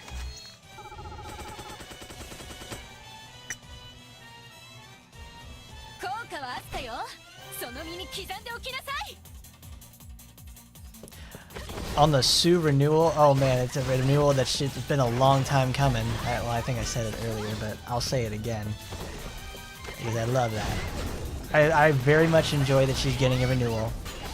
I hope that it comes not only with just a different look, like, you know, they change the little tweaks about her costumes and the way her model behaves. I hope that it comes with some tweaks as well to her skills. Because she's already a very strong character, albeit a high investment strong character. Strength is there. It's like, oh, it's good. I'm so happy that Sue is finally getting her renewal. I thought it was gonna be like someone else because they've done it kind of haphazardly.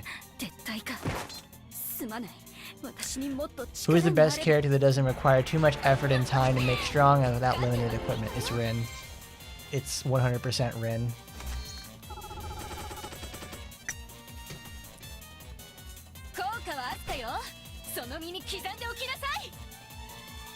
It's like Rin is like the best, is like de facto one of the strongest characters in the game because of her limited cost to get up and running.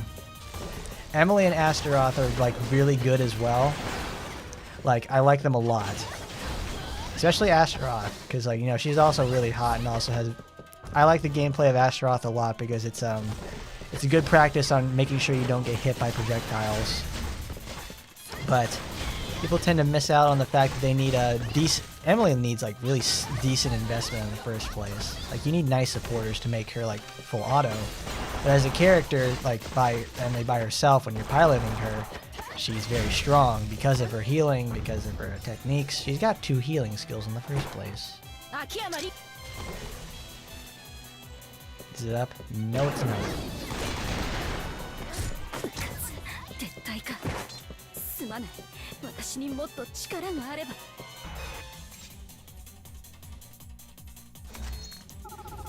Yeah, Sagi's like fantastic for using like for new people.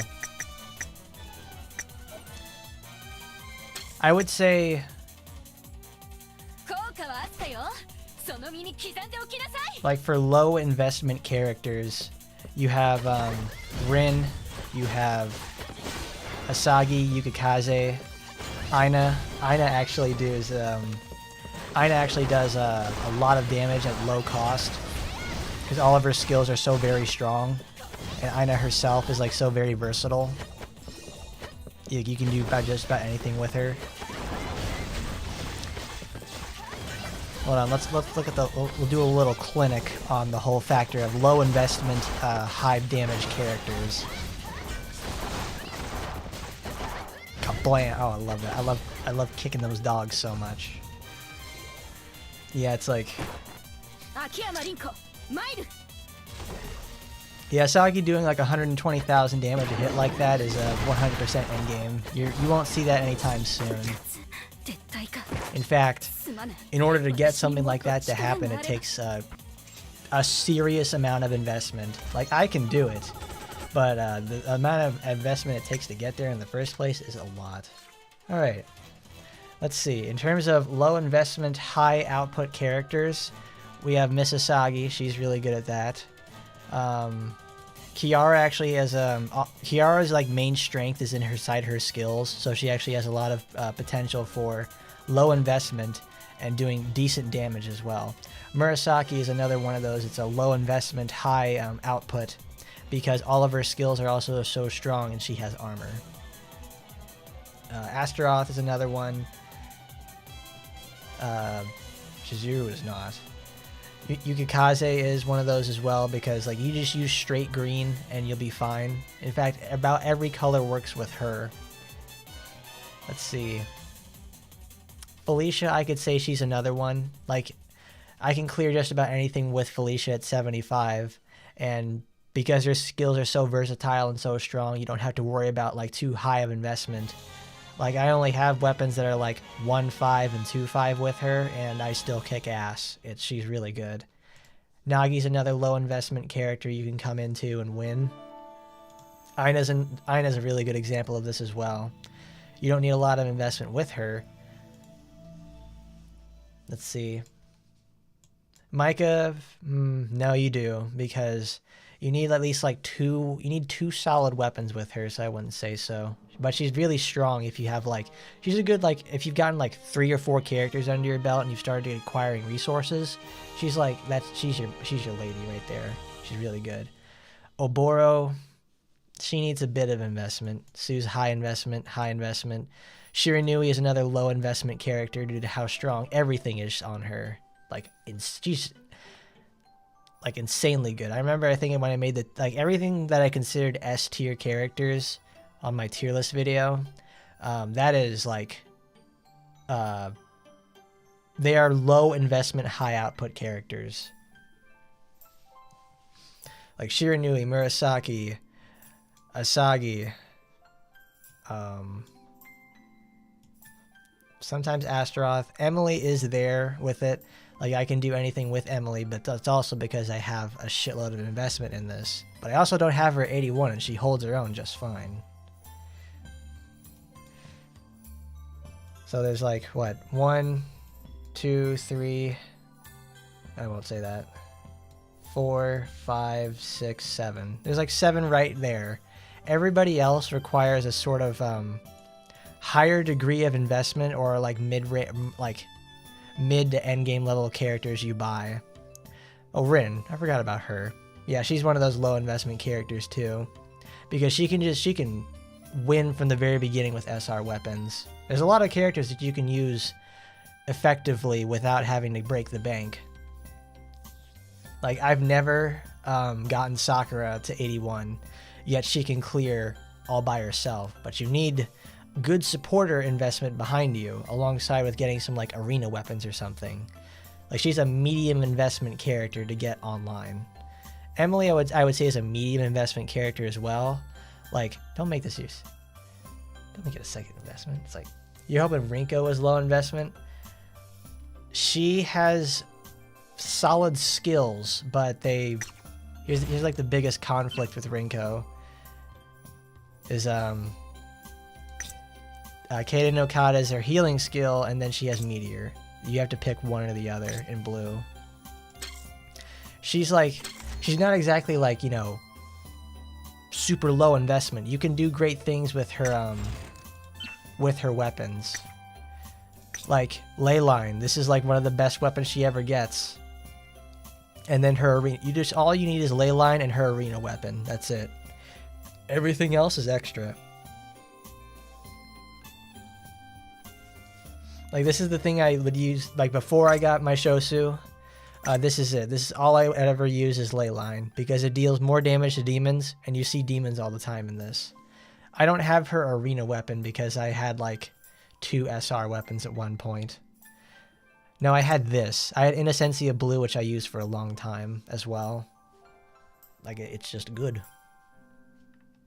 Not 10 seconds. Damn. Like, Rinko's medium investment. She's not like the most immediate character you get, but if you really like her, just go for it. Because she's like a solid all-rounder, but she just falls short in some places. It's not like someone who's like high investment out of the box like Noah and Shizuru, Tokiko, and Sue. Those characters right there, like, you need really good gear. Like, I'm talking, you need your 5/5 arenas, and you need like a solid supporter base to make them like strong. And even then, you have to be pretty on the ball in terms of their skills. Noah, not so much though. Ever since her update came out, but Shizuru and Tokiko especially, they need a bit of babying. Sue is all about like just bursting. I really hope they like mess around with hers when this happens. Like, she needs it so much. She's really good actually in Time of VR because of Serenka. Serenka and Ryuryoku. Like, this is good. This is great. Get that super armor, last 6 seconds, cooldowns for 7. Rinko is a 4 whales type of character. I mean, Mary's not exactly wrong. Like, my life with Rinko got a hell of a lot better when I got Shosu. Like, when I have my own copies of it, when I have my 5/5 copy of that, suddenly life gets a lot better for this woman who has a lot of problems starting out with. Rinko was like the 3rd character I ever got in the game, and one of the few that I have. No, it took me a while to get her to 81 because, well, back then the resources were so scarce. But it took me a while to get there because, well, her damage output is entirely dependent on your gear, and if you don't have good gear, you're gonna get fucked up. It's not like Emily, where she also has super strong skills. When does Shosu come back? Our last rerun for Shosu was, I think, about 5 or 6 months ago. So they're probably going to keep it to like a once-a-year situation. Oh, Ingrid.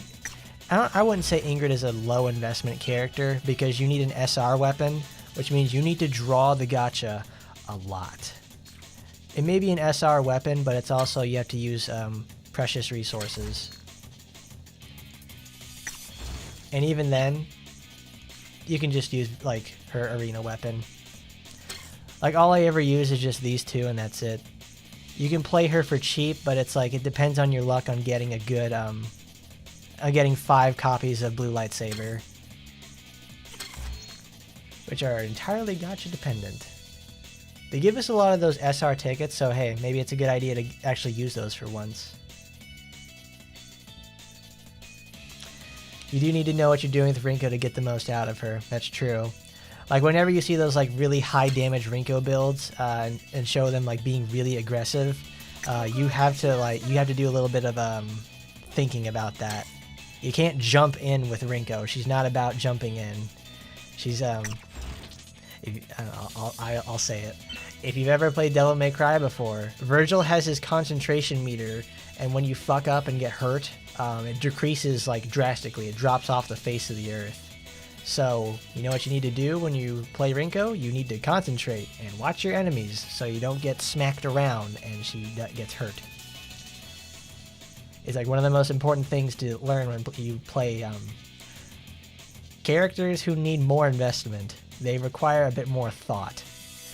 It's not like Asagi or like Rin where you can just jump straight into something and like not take damage and then retaliate for 500,000 damage.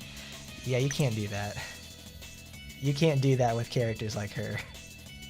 If you do, you're gonna get screwed.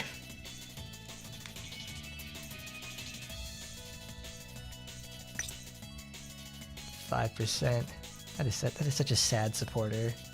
Like that would be really good if it worked like Sora. Original Sora, not green Sora, that is.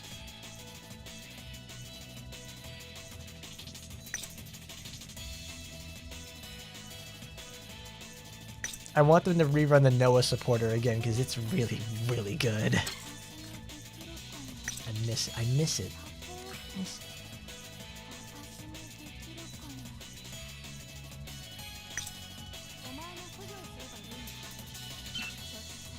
Like Rinko is actually one of those characters I'd recommend to get to 81 because it unlocks Violet Slash. Because it gives really good buffs and a really strong debuff in red. This is actually like, you wouldn't understand, it's like a 100% decrease for 1 second. That's enough to actually get off another skill.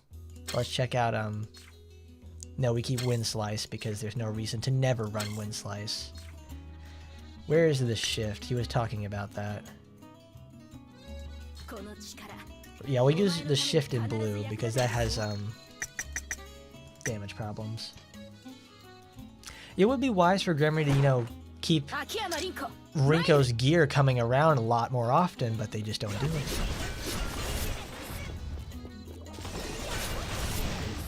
$127,000. That's really good. That's solid damage.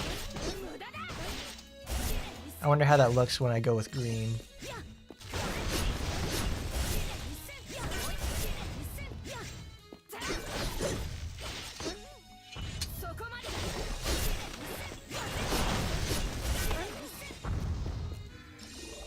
How long have I been playing? I think my Steam thing says almost 1,900 hours.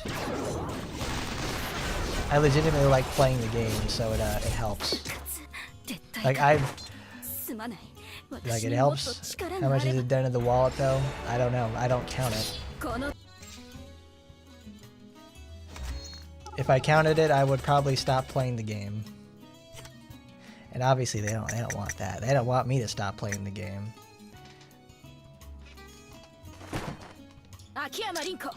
Because if there's one thing I've learned from working in a casino is like, don't you dare insult someone's fiscal decisions whenever it comes to stuff that they like. It'll get them to stop spending their money there.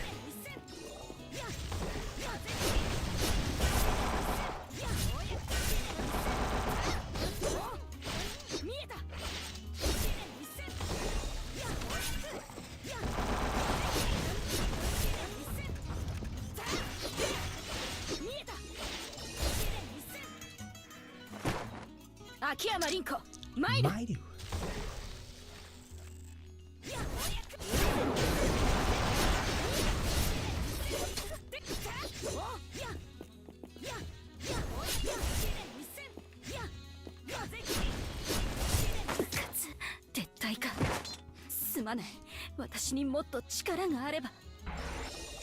Oh, Jeff, I remember I was talking about that earlier. This is the event that brings in Rinko's blue velvet outfit. I forget what that outfit is explicitly called. They add that into the game, and they added it into the game with this event, and they didn't bring it back. It kind of feels like, you know, why? Why miss your chance on an outfit that's like, you know, it's a really good looking outfit for her, alongside a supporter. People, I don't know, people don't like pine for the supporter like they do with like a coward or something, but it's a supporter people would like. It's Rinko. People really like Rinko. I don't know. I'm not. They make a lot of weird business practices here.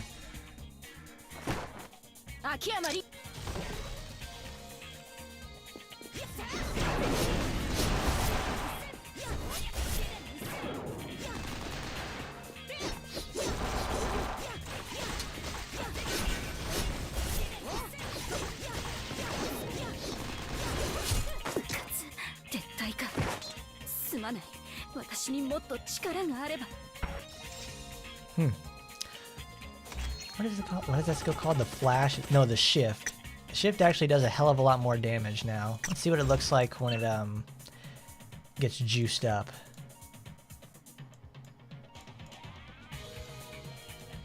And let's put my cat on there. Let's go get Kaoru. No, it's 43 1/8.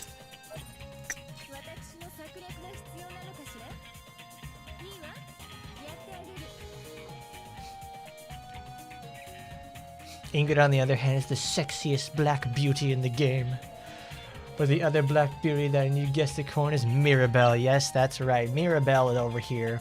She ain't in the game, sadly, and I want her to be in there. We need more chocolate power in here.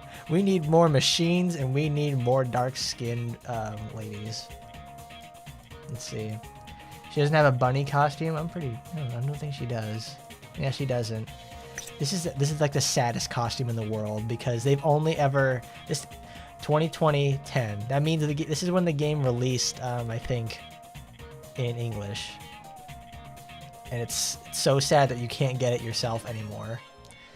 They reran it one other time. This was a gacha costume too. And for the most part though, it's like my least favorite of all of her costumes. It doesn't look very good.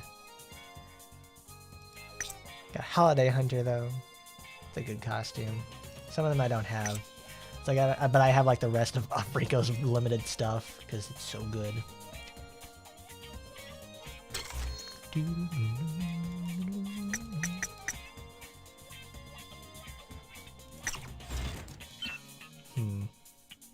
Shift.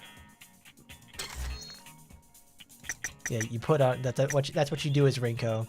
You put on Wind Slice and never take it off. The single best skill for her.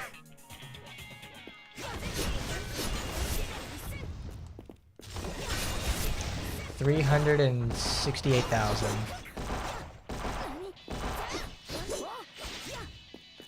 I don't know what he meant in terms of a buff, but I remember that skill doing at least like... It wouldn't do insane damage, but it's effectively you just use the shift to activate Violet Slash.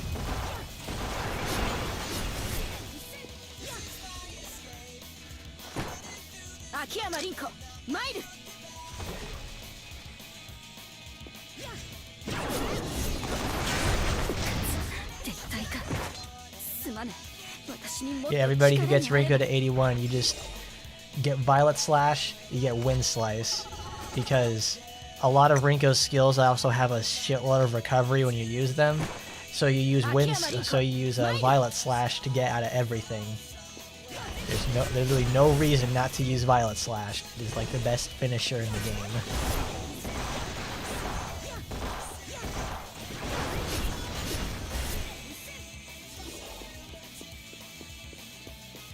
Let's move back around. I'm gonna get a copyright strike. 157.02 with a crit.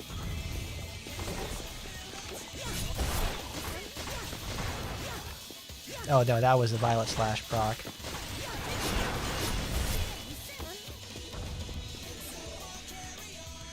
Rinko at 81 is a completely different character. It is. She's like... Rinko goes from like being, you know, cumbersome to use, because of all the recovery she has and very long attacks, to being one of the fastest characters in the game. Because God forbid making something fun like a finisher on a character who has needs a way to recover, great. Like Meteor is Meteor is perfect for this. Meteor has like an almost 1 second recovery animation. It's like I think like 60 frames. It's like 60 frames exactly. So what you do is just like, you know, you have you have Violet Slash equipped, you get right out of the animation and do more damage. It's like the best thing ever.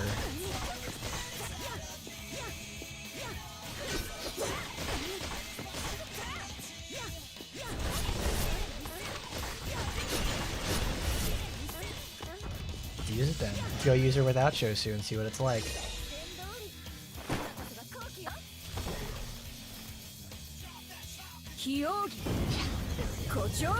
The damage is inherently lower because it's not getting the boost. I still won. Who's my main in the game? I don't effectively main any characters in this because I've played just about everybody. So there's some characters that like after I've gotten them I've never touched really, except to make examples out of them. Usually when I go play a character just to go mess around on a few missions,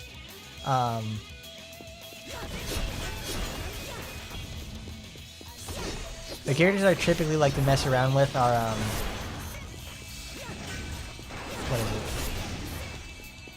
what is it? It's Rinko, it's Astaroth, Shiranui, Asagi, and Aina now.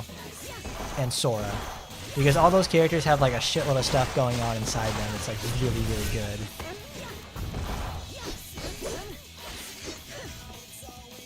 But Rinko without Shosu is still really strong, because Shosu is like a very straightforward weapon, because it comes from a time of when things were a lot older. So all it does is just make Wind Slice activate twice, 0 repercussions, and 44% more skill damage. It being so direct in how it is listed in things, so like 44% more skill damage applies to every one of Rinko's skills, which makes Violet Slash do like 200,000 damage crits. It makes the Shift hit for 400,000 damage. It makes Wind Slice hit for 2 million damage. It's why Rinko is like, you know, one of the most coveted characters, and say like when she gets her limited weapon she's like off the fucking planet. But without it, she's still really good. Like at 81 she's able to just move around the battlefield no problem.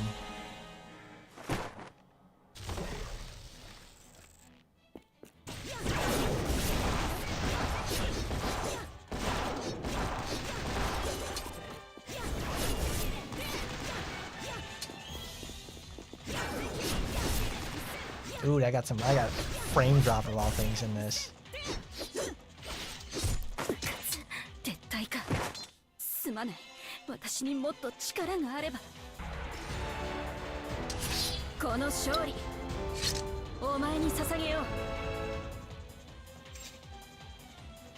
Here's to you, Rinko. My baby, my lady. Where is she?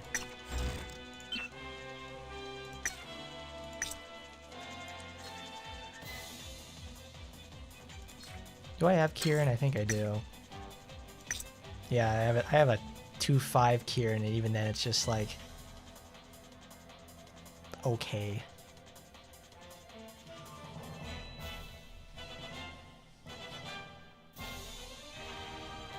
Oh yeah, that's right. This 5% chance to deal 150% damage and makes the target groggy. That happens on every single attack of Rinko's animation. So when she does the finisher and does the judgment cut at the end, each one of those hits has a chance to proc it. So if you can actually accomplish the whole combo, then it's like it actually works. But it's hard to beat Shosu. It really is. Like all red Rinko is just so painful because it's her big slay all skill is really rough to use. Kochorambu, that's it. Like, man. Let's try it. I want to show just how much of a difference it makes. No, we're going to take off Violet Slash. Yeah, that's we're going to take a risk here, everybody. We're taking off Violet Slash because we're going to be stupid. Because Violet Slash, the proc for it is huge, and also activates during Kochorambu really early, so you can actually get out of the skill midway. You can't do that when you have that. Okay. There we go. Ley line's equipped. There we go. That means we're not doing any bonus damage. That works for me. I can dig that. Kiara and Rinko,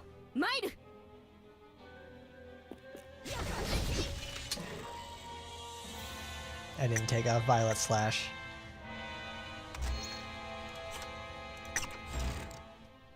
Oh, I need to move the disc too.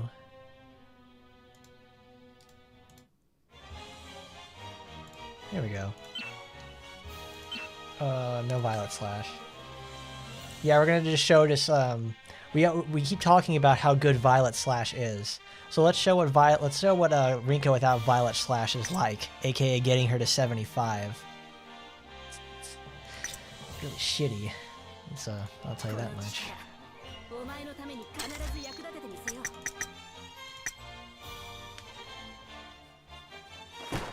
Like, I don't doubt Rinko can win. It's just going to be really, really painful.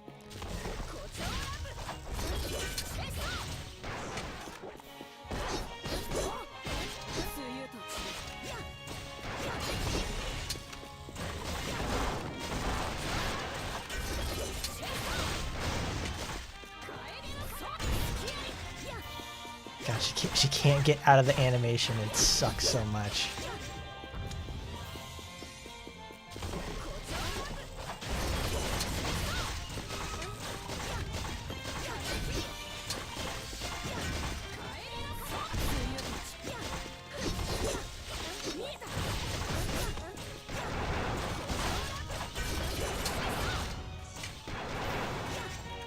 So you'd be able to activate Violet Slash much earlier before it does the melee finisher. Kochorambu is such a weird skill too, because it's melee, ranged, then melee, and it's not good.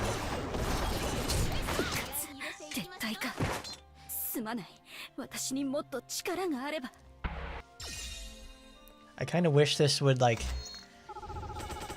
they would account for that sort of thing. Because you find out yourself, you end up finding out yourself that it's you melee ranged and then melee. But the thing is, you don't want to do the melee slash because it's when you do the melee slash at the end, it takes so long to recover from it. Now let's see what Kochorambu's like without it. With it, actually.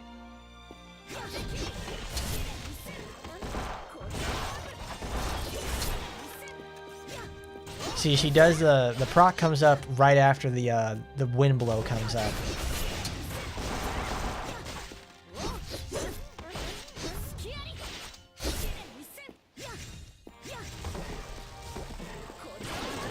She doesn't have to sit there and do the finisher, which is that is enormous in terms of this skill. It makes Rinko have really good response and super snappy to play. It's typically why it's typically when people get Violet Slash with Rinko is when they say yeah, it's wow, Rinko's one of my favorite characters to play in this game. She's so good. Because it comes from the fact that it makes Rinko become much more playable and not crap. Getting stuck in an animation is something that's reserved for other characters. How much of these do I have? 20,000? That's perfect. Because after this, we can go do something else. No, I don't want it to stop. I want it to clear.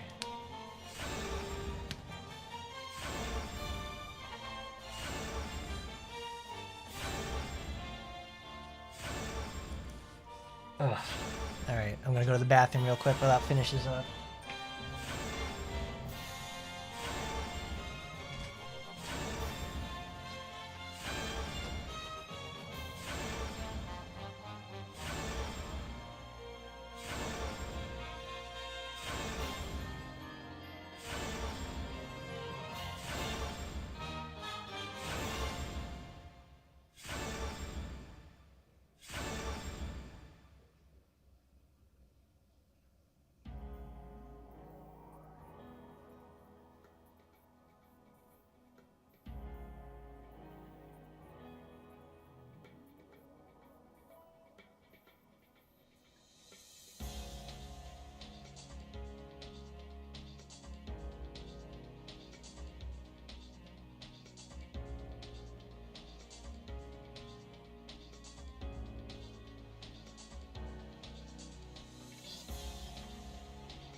good, that's done.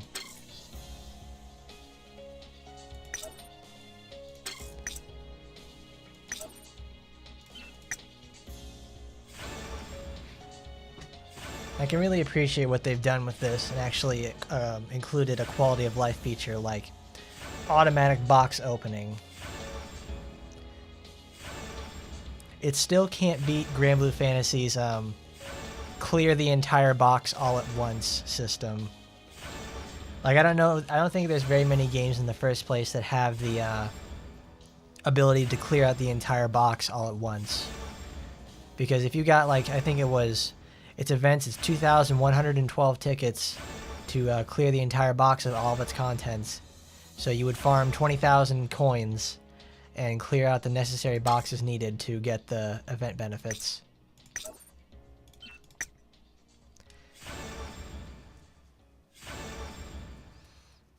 I guess they do this here where it's you can get your resources and it makes it stop after a certain point.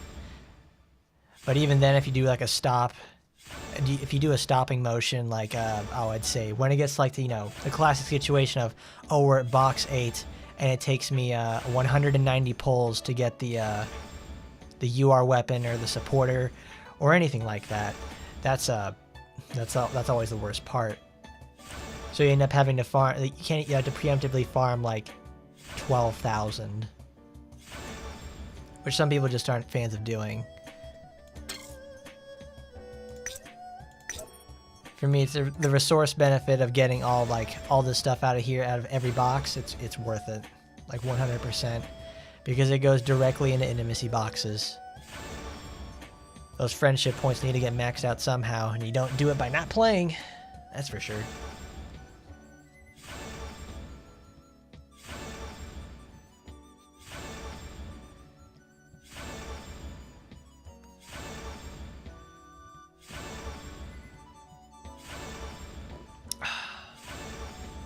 But after this, we will go do the intimacy story for Rin's limited supporter, because I want to see that.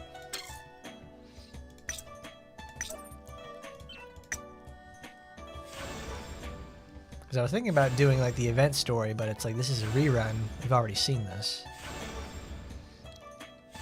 It's not even so much like we've seen it, like I've streamed this before. We don't need to see it again.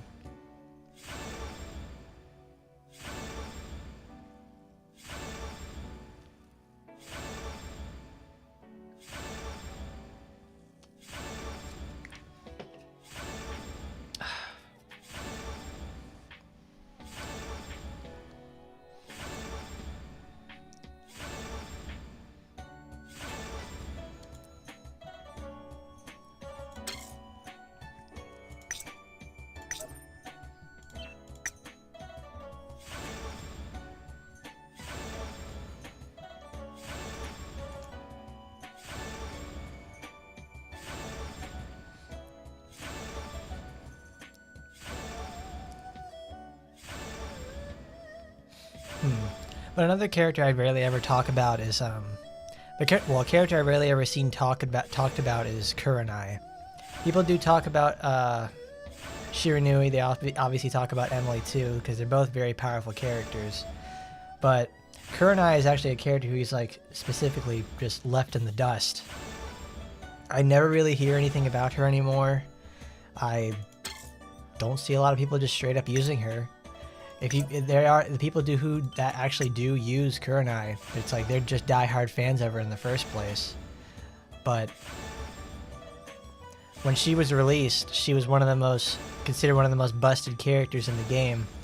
But in reality, she's just a one-trick pony, because God's Eye, while being one of the most effective skills in the game, it's just God's Eye. It's an inherent bonus to crit. Its set effects are crit bonus, damage bonus, and defense bonus, but it inherently boosts crit by a shitload. Because that's what Kuranai does. She's all about doing crits and massive damage. That's it. If she's not doing them, she's not doing a very good job. And better yet, and the thing is, she's a direct victim of power creep in this game.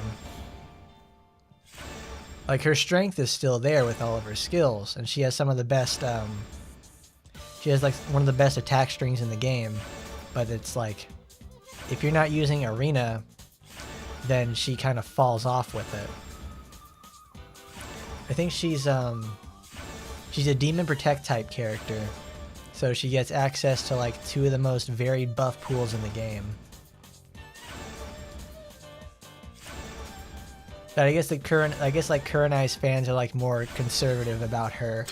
It's like they understand that her strength is like lies within one thing, and they don't talk about it very much. But people love to fight about like Rin's like the best, Emily's the best, Astaroth, Asagi, all these new characters. It's like, I mean, you can really like. Here's a really good example. When not Murasaki, that's the wrong character. Murasaki is just like traditionally very good, but I want to say Astaroth. It's not Astaroth. It's the character that had the debacle about her. Anne Rose. Anne Rose is a character that has a lot of really good ideas from Kuranai and Asagi put together. I mean, oops. Oh, that's right. You can't do it. Let's go look at Kuranai. Ohayo gozaimasu, Commander. Like, where's Kuranai? I can't find her. There we go. I got her with her pumpkin outfit because it's my favorite. Pumpkin Knight. Yeah. Do I have the swords? Yes, I do. It's like my favorite outfit ever. God's Eye. God's Eye is a similar situation to what's it called? To Violet Slash. You never ever take off God's Eye. It's such a good skill. You don't ever use it in the first. You don't use it like you never take it off because it's just so perfect. Like it will always increase critical rate. It can either increase critical more damage, speed. It's not defense. It's damage and stuff. So it's all really good buffs, and it lasts for 6 seconds. Then you go see someone like Anne Rose, who has is it Divine Wrath? No, it's Yaksha Unbound. Here it is. Yaksha Unbound is effectively just it's Denki and God's Eye put together, but it's much less compelling compared to God's Eye because it lasts for 4 seconds, it raises more stats, but it has such an extremely long cooldown that you will like never see this. It's super sad. It's really sad. Like I think, what is it? 15. What's 30% of 15? Let's find out. 0.3 times 15, that is 4.5. So 15 minus 4.5. Every 10.5 seconds you can use this skill. So it's like 10.5 divided by 4 seconds. So it's got an uptime of, I guess, like what? What is it? You have to use, wait, 2.5 usages of this second, of this, 2.5 total usages of the second to see it come back. With God's Eye, it's like what? The base cooldown for God's Eye is like 12 seconds. Yeah, it's 12. So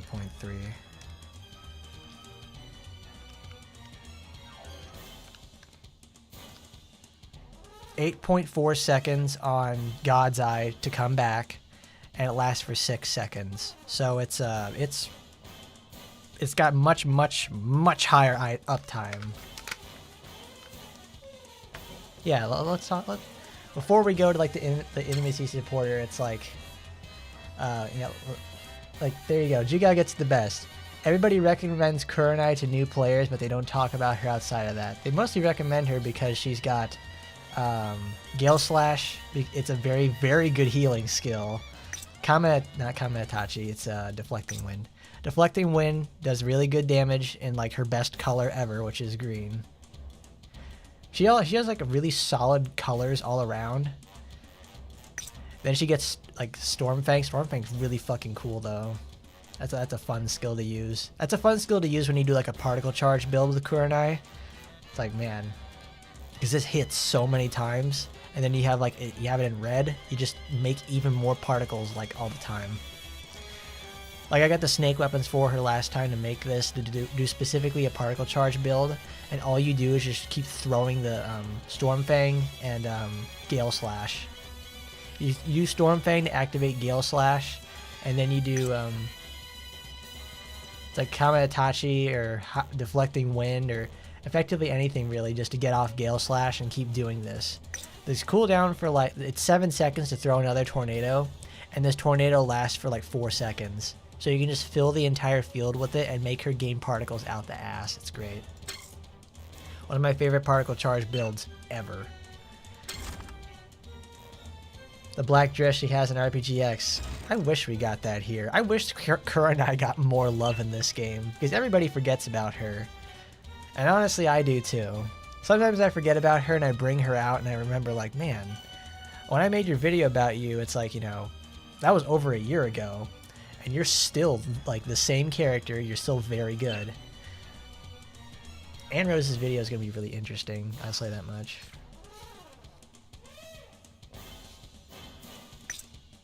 Like, man, Anne Rose is like such an unfortunate character. She has the whole controversy surrounding her.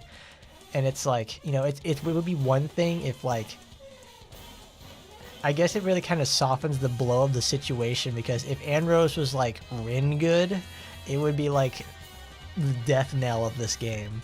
But Anne Rose is like really mediocre. So it's, people end up forgetting like, oh, she wasn't worth the money. Dude, she is not worth it. She's not worth it at all. She's very, very sad. Like, she's got Ingrid Asagi and Kuranai ideas, but cannot execute them. It's really rough. Like, this counter skill, man, oh man, that is shitty. Flirty's Darkness. This is not a skill you want as like a triple red. It's a suction skill that you can't even like use correctly. Like, it's like Rinko's suction skill, but worse. Like it's like a Shizuru moment. Her best skill is in red, because it's the only one that's responsive enough that you can actually use on a regular basis. And even then, she has like weapons that support Rymax and everything like that. Hyakuretsu-sen. Hyakuretsu-sen just feels like a modified version of a regular attack string. It's really, really rough. She gets super armor while using this skill.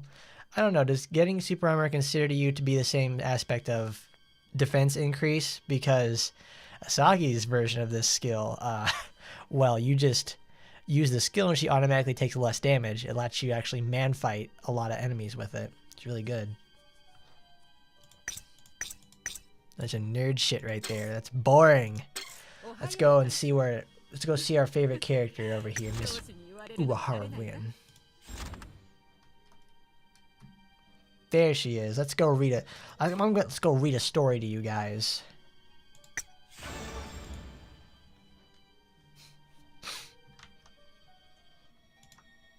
She's a sad state of affairs, I'll tell you that much. Oh, wow. Oh, that's cool.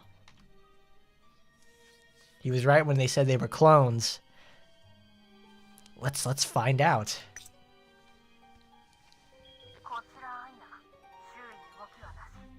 Uh-oh, this is Aina. There's no movement in sight. You should keep me posted on that one.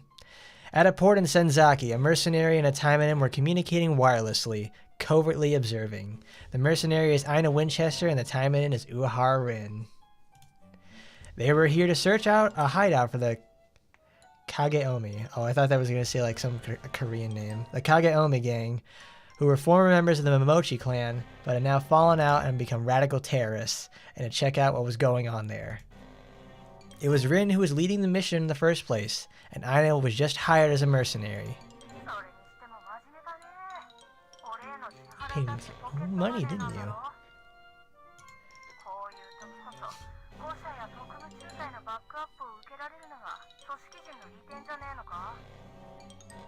そうかもしれん。だが、私個人が狙われた以上、やはり私自身がその結末にけじめをつけ Big things on my 気 own. が済まないかしらね。 Okay, look at that. She actually paid to get Aina out of her own pocket. How much money does Rin make to actually hire Aina? That's a lot. Aina talks frivolously, but Rin doesn't bother to rebuke her. They haven't known each other for long, but Rin thinks this mercenary gets her job done, regardless of being chill. Oh, found them. They're in a warehouse north of you, 4 blocks up and 2 to the left. Yokai. I'll signal you when I get the chance to infiltrate it. Be on standby. And with that, Rin swiftly, like her nickname, the Taimanin, climbed up to the roof of the warehouse without a noise. As she secretly checked inside, the terrorists with armed guards were carrying weapons and supplies.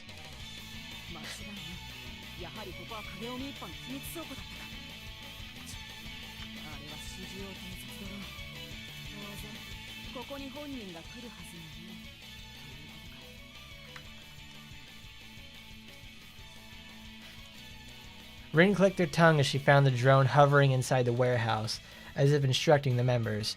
However, she didn't expect the culprit to show up. Her purpose this time was to find out where their secret warehouse was. She originally meant to search the place when security was thin. That was the plan from the beginning.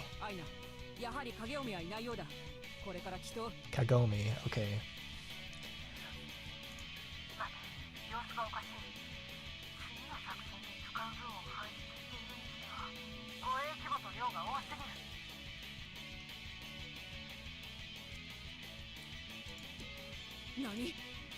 Having listened to Aina, Rin checks the inside of the warehouse again. Just as Aina had said, they seem to be transporting not just what they needed right now, but everything. Oh, they're mobilizing.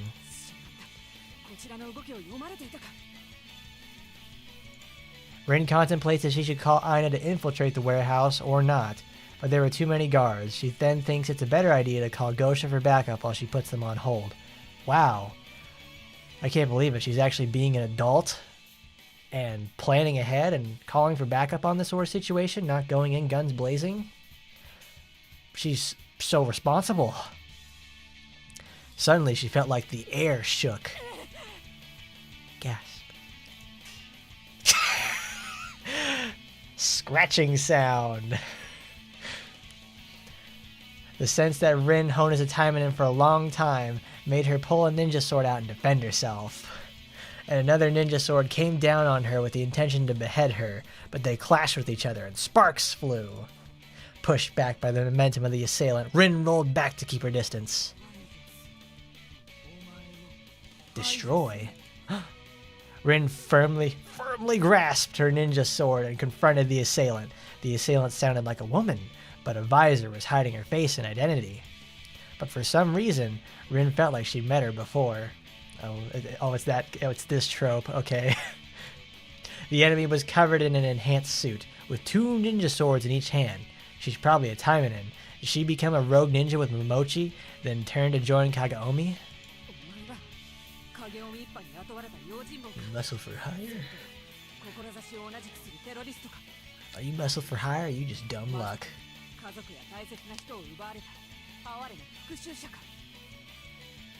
She asked so many good questions. Look at that. Are you muscle for hire? Are you a terrorist? Or are you doing this for revenge? Like, fucking Asagi doesn't even do this. Yeah, there we go. Swords clash. Ting, ting, ting.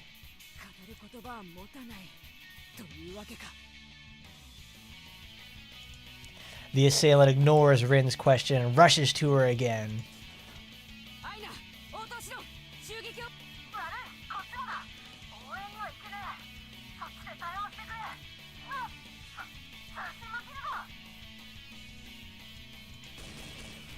Rin contacts Aina while under heavy attack, but she also seemed to be under attack as well, as there were sounds of rapid gunfire and explosions from the comms.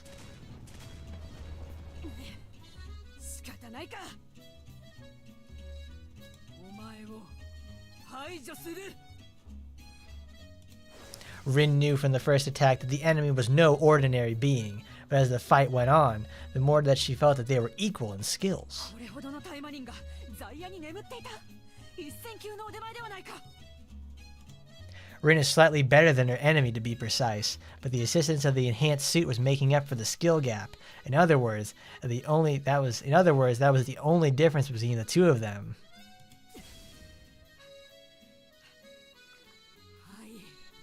Oh, so these clones these clones are like what? They're single-minded for the most part. Just when it seemed like they were going to be at each other forever, the assailant suddenly boosted the power of her enhanced suit and jumped at Rin as if she was going to go berserk. The strike broke the balance and Rin slightly injured her leg. Even a slight reduction in mobility was fatal in such a close fight.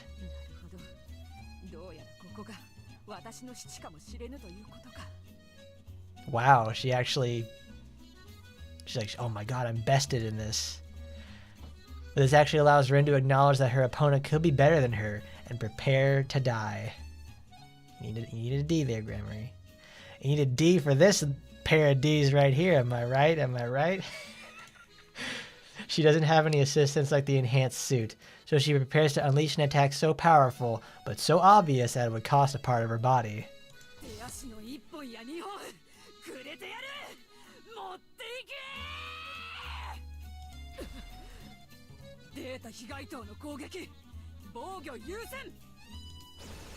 Crashing.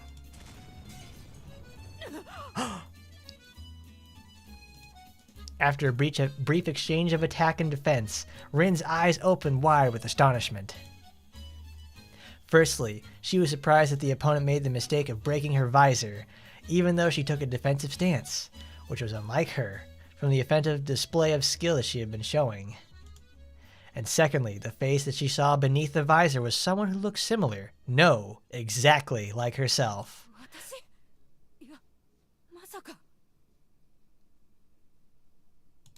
She was shocked for a moment, but soon came up with one thought. If that was true, everything made sense. How could she fight against someone so skilled as Rin herself, and how she failed to act upon a move so unorthodox, yet so risky? You're not me, you couldn't be. It wouldn't be me.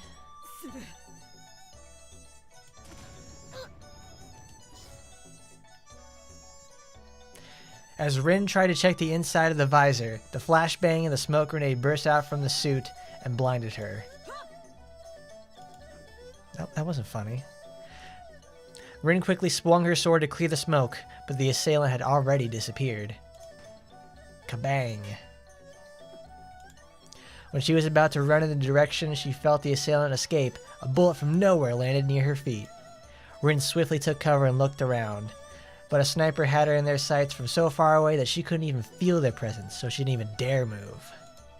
Normally there would be a couple more shots, but there were none. She poked her head up, but there was nothing there.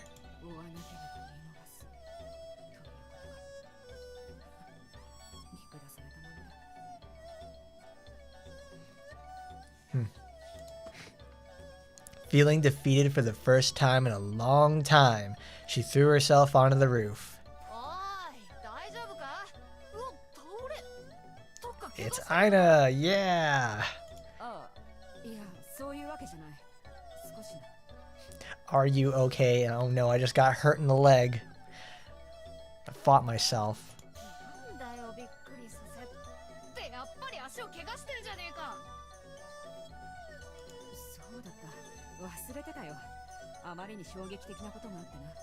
Oh, you Rin. Oh, you're so funny.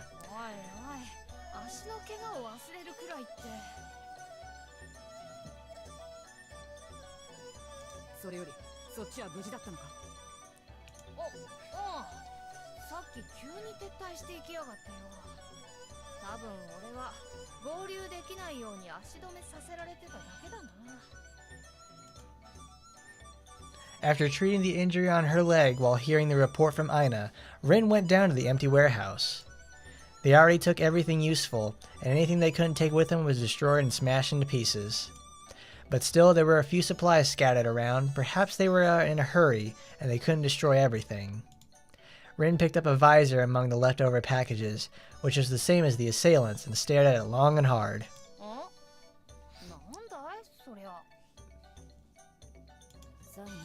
Well, that's what I'm about to find out. Rin replied as Aina tilts her head as she notices the visor.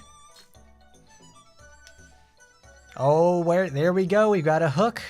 We've got a sequel hook. My goodness, this is nice. They really are building up the clone situation for sure. Where is this? Where is this?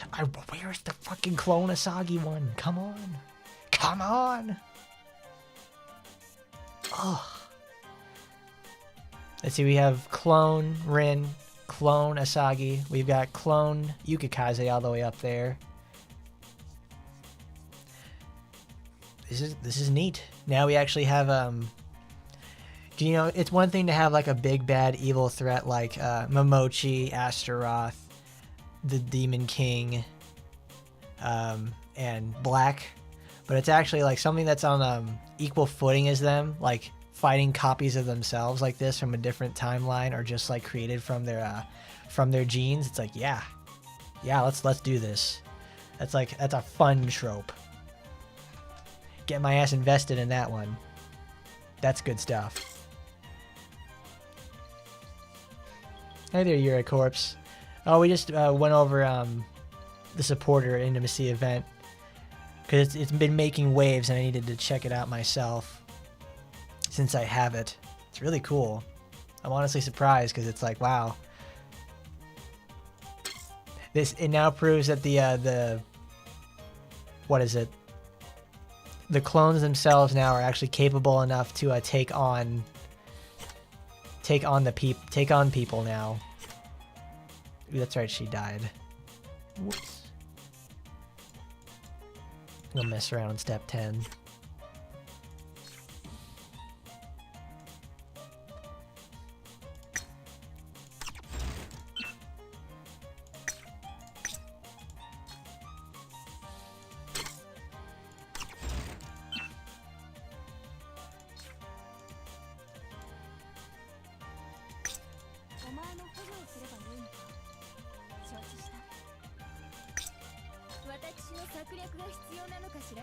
I can't find her. Hello. But for now, let's go mess around in Time of VR. Because I think I've covered everything I want to cover. I just want to get these points done. Murasaki, how are you doing? You got everything equipped? No, you don't. You like Rin's costume design this time around? It's a really cool costume. I like it a lot. I'm a real sucker for those type of costumes where it's there's a lot of technological style. There's a very high technology side behind it. Where is no? That's red. That means I have to play Blue Rinko, and I don't want to do. Let's give it a try. Like it's a really fun, costume. It's also, what is it? They're setting up like the clone arc in supporter events, which is not. It's like I would kind of like for them to set that up in, you know, the story itself. Oh, I need to turn the game audio down. That's really loud for me.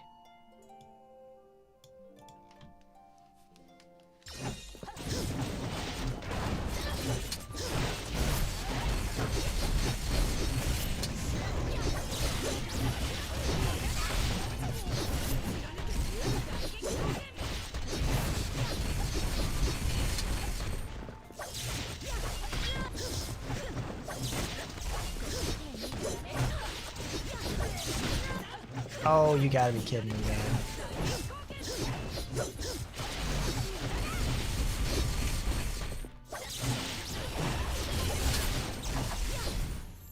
I forget what the name of the other costume set is, but it's Asagi, Yukikaze, and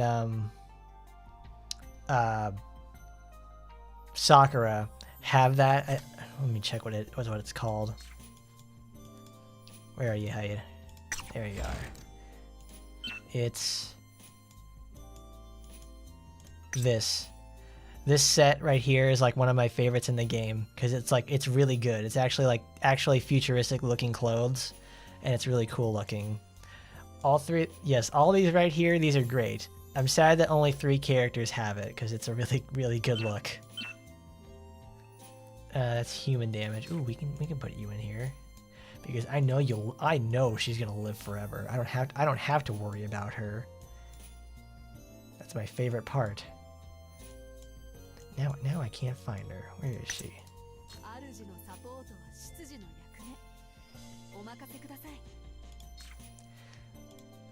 It just makes me sad that the cyber suits are only relegated to like to 3 characters. They're really good looks that like every one of these characters should have.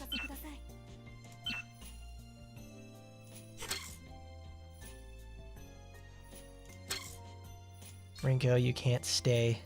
Can't stay, honey. We need a person that does more damage than God itself. And we can live without Volt Whip. We need the healing.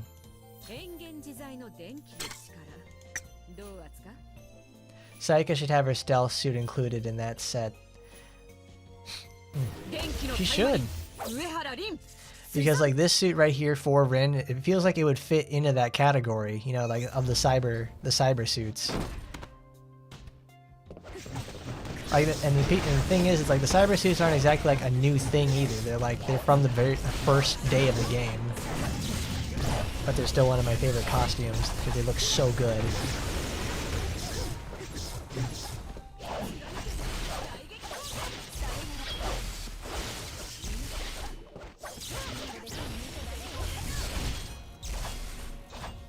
Oh, that's a good one right there.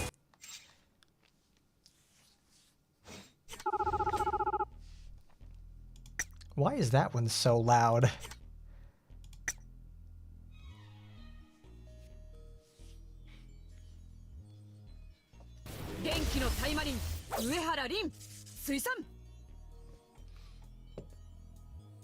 Rin's looking like Shigo. It's like she does.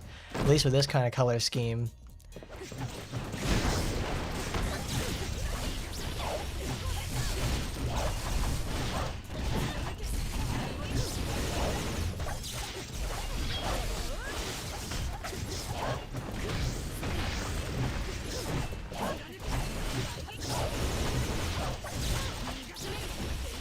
Damn, he fell apart. He didn't stand a chance.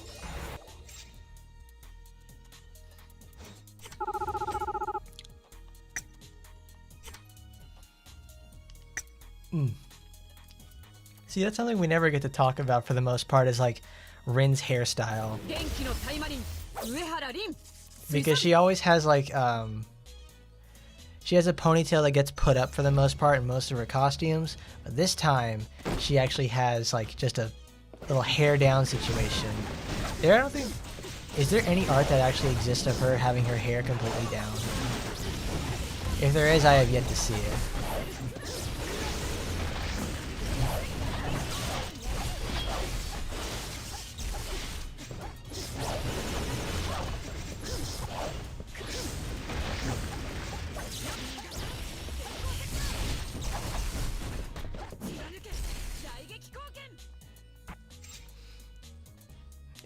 That's like the best part about this, like one of the most like endearing aspects about Rin herself is that she is an adult who acts like an adult and makes good decisions in the Taimanin world.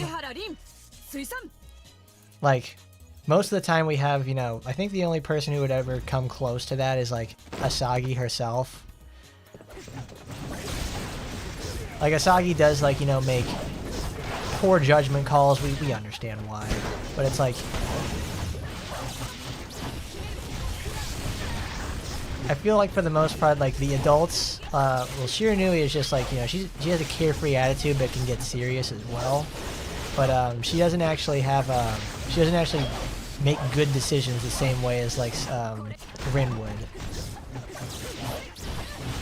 Like, Rin actually sat back and was going to wait for backup until she got herself spotted.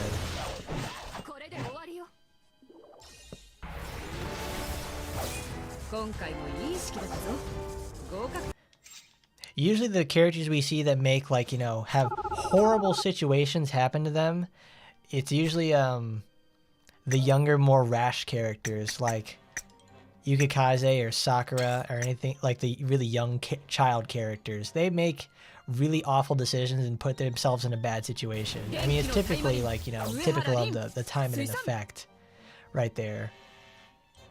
Oh, skill down? You gotta be fucking with me, dude. I was about to go say a gamer word right there, but I had to stop myself. I really fucking hate that stuff.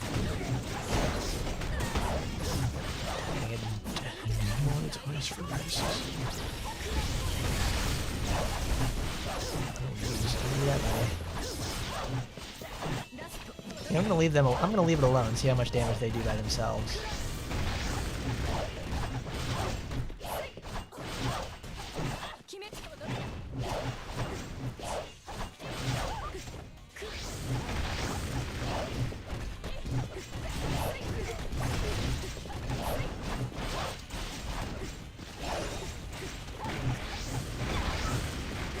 Oh, Asagi, you need to crit more.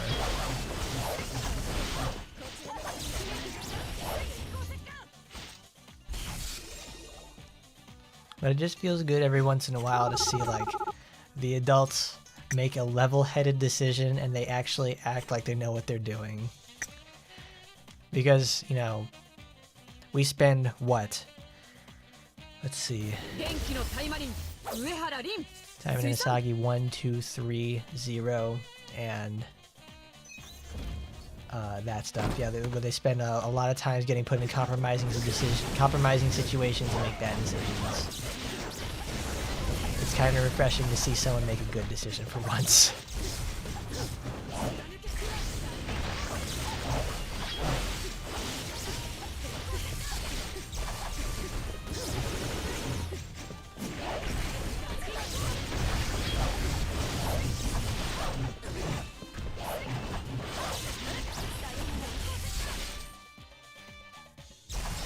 Taimanin is making teen mom decisions. Dude, they do.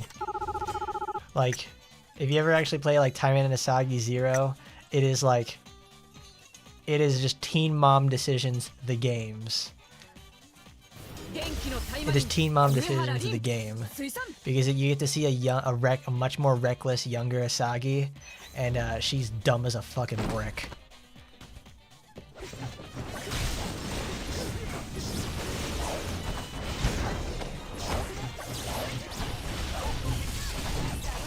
Nice, good job.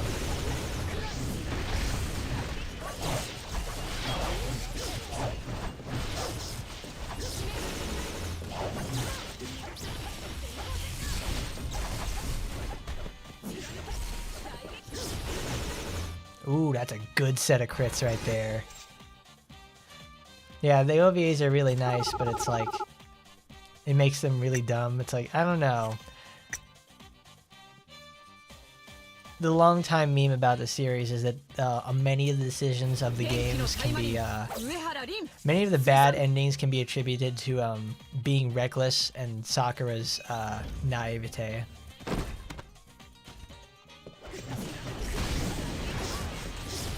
Like, you want to know what effectively the good ending is for Taimanin and Yukikaze? Making the right decision and waiting for backup, and using things correctly, and using your resources correctly. That's how you win at that game. Like, you wait for the call-in, you get the information regarding the lair, and then you call in Asagi and Sakura, and they kill every single one. They kill every single person in there and seize all the equipment, and the game ends in like 45 minutes. That's if you sit down and read it.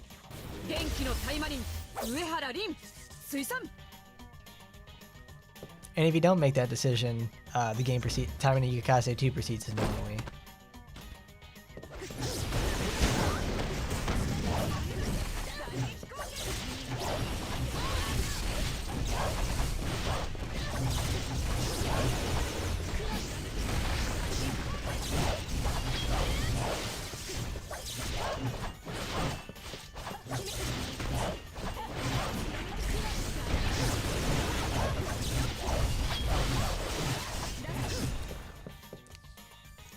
is especially egregious in Taimanin Yukikaze 1. Yes. What's that phrase everybody loves to say about it? It's there's a nice fun meme picture of Yukikaze saying, I know how we'll find my mom. Let's go undercover as prostitutes. And then then you have like the what's it called, the Curb Your Enthusiasm theme music right there. Or even better, or more, I guess, easier to understand would be that Mr. Incredible meme where it's like, if you know, you know.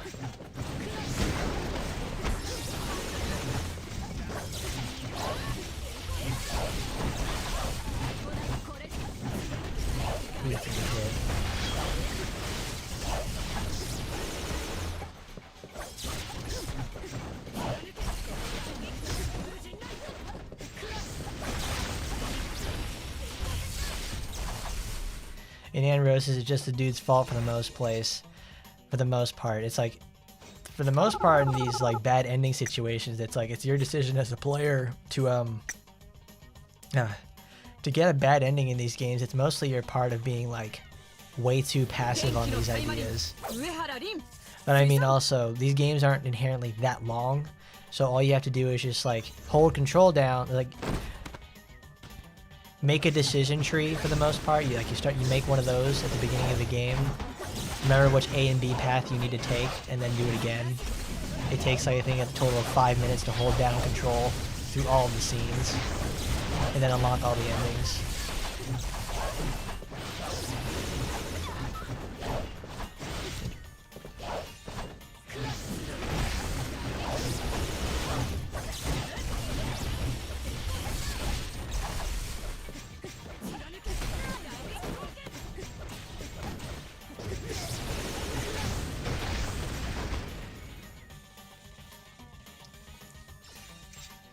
Well, more or less, no Taimanin is safe from making bad decisions in the first place. Ooh, that's a 5. That's a 5 drop. Wow. That's almost as rare as a goddamn one of these. Like, that's a 10%, but you usually get like a 1 or 2 of those. And a 5 drop is like, it's getting this. God damn.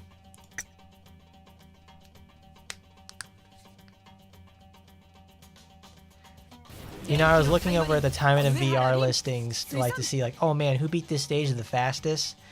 I saw it over there. It's like there's a guy who actually has the 5.5 Taimanin VR Emily weapon, which is like absolutely nuts to me because you need like 50,000 coins, and you're like, man, you gotta play a fucking shitload for that. And you also need to get really high floors consistently too.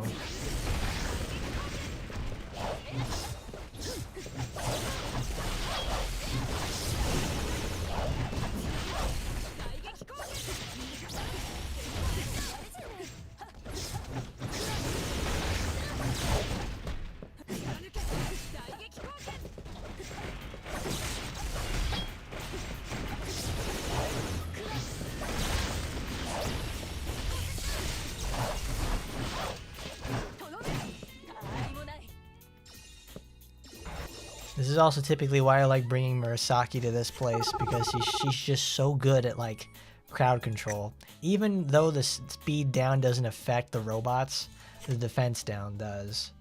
And it's like a 75% off, which is like insane.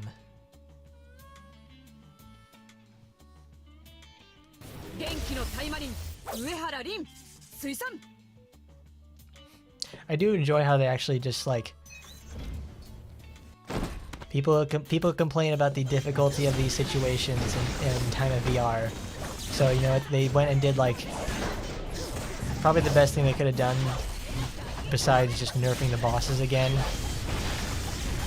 is to make a supporter that directly what is it? Oh my god, dude. That shredded her to pieces. If she didn't kill it right there, she probably would have died. But giving a support that does like 50% more damage in Taimanin VR and also heals at the same time. So you just put her as like a sub slot and you just go totally nuts.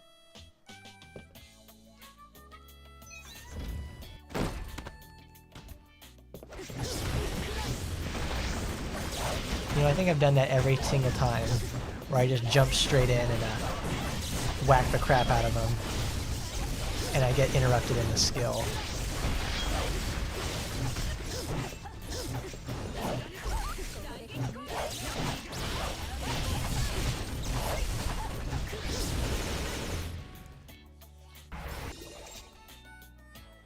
Cool. All right. That's enough time of VR right there. I think we'll call it here, folks. Thanks for coming by, everybody. That was a really fun time. We got to show off the Valentine's costumes, and more specifically, we got to check out Clone Rin's costume. And let me tell you, that supporter system right over there, that little scenario we had, that was great stuff. Because it actually sets up, an interesting aspect for the series to come. Thanks for coming by, everybody.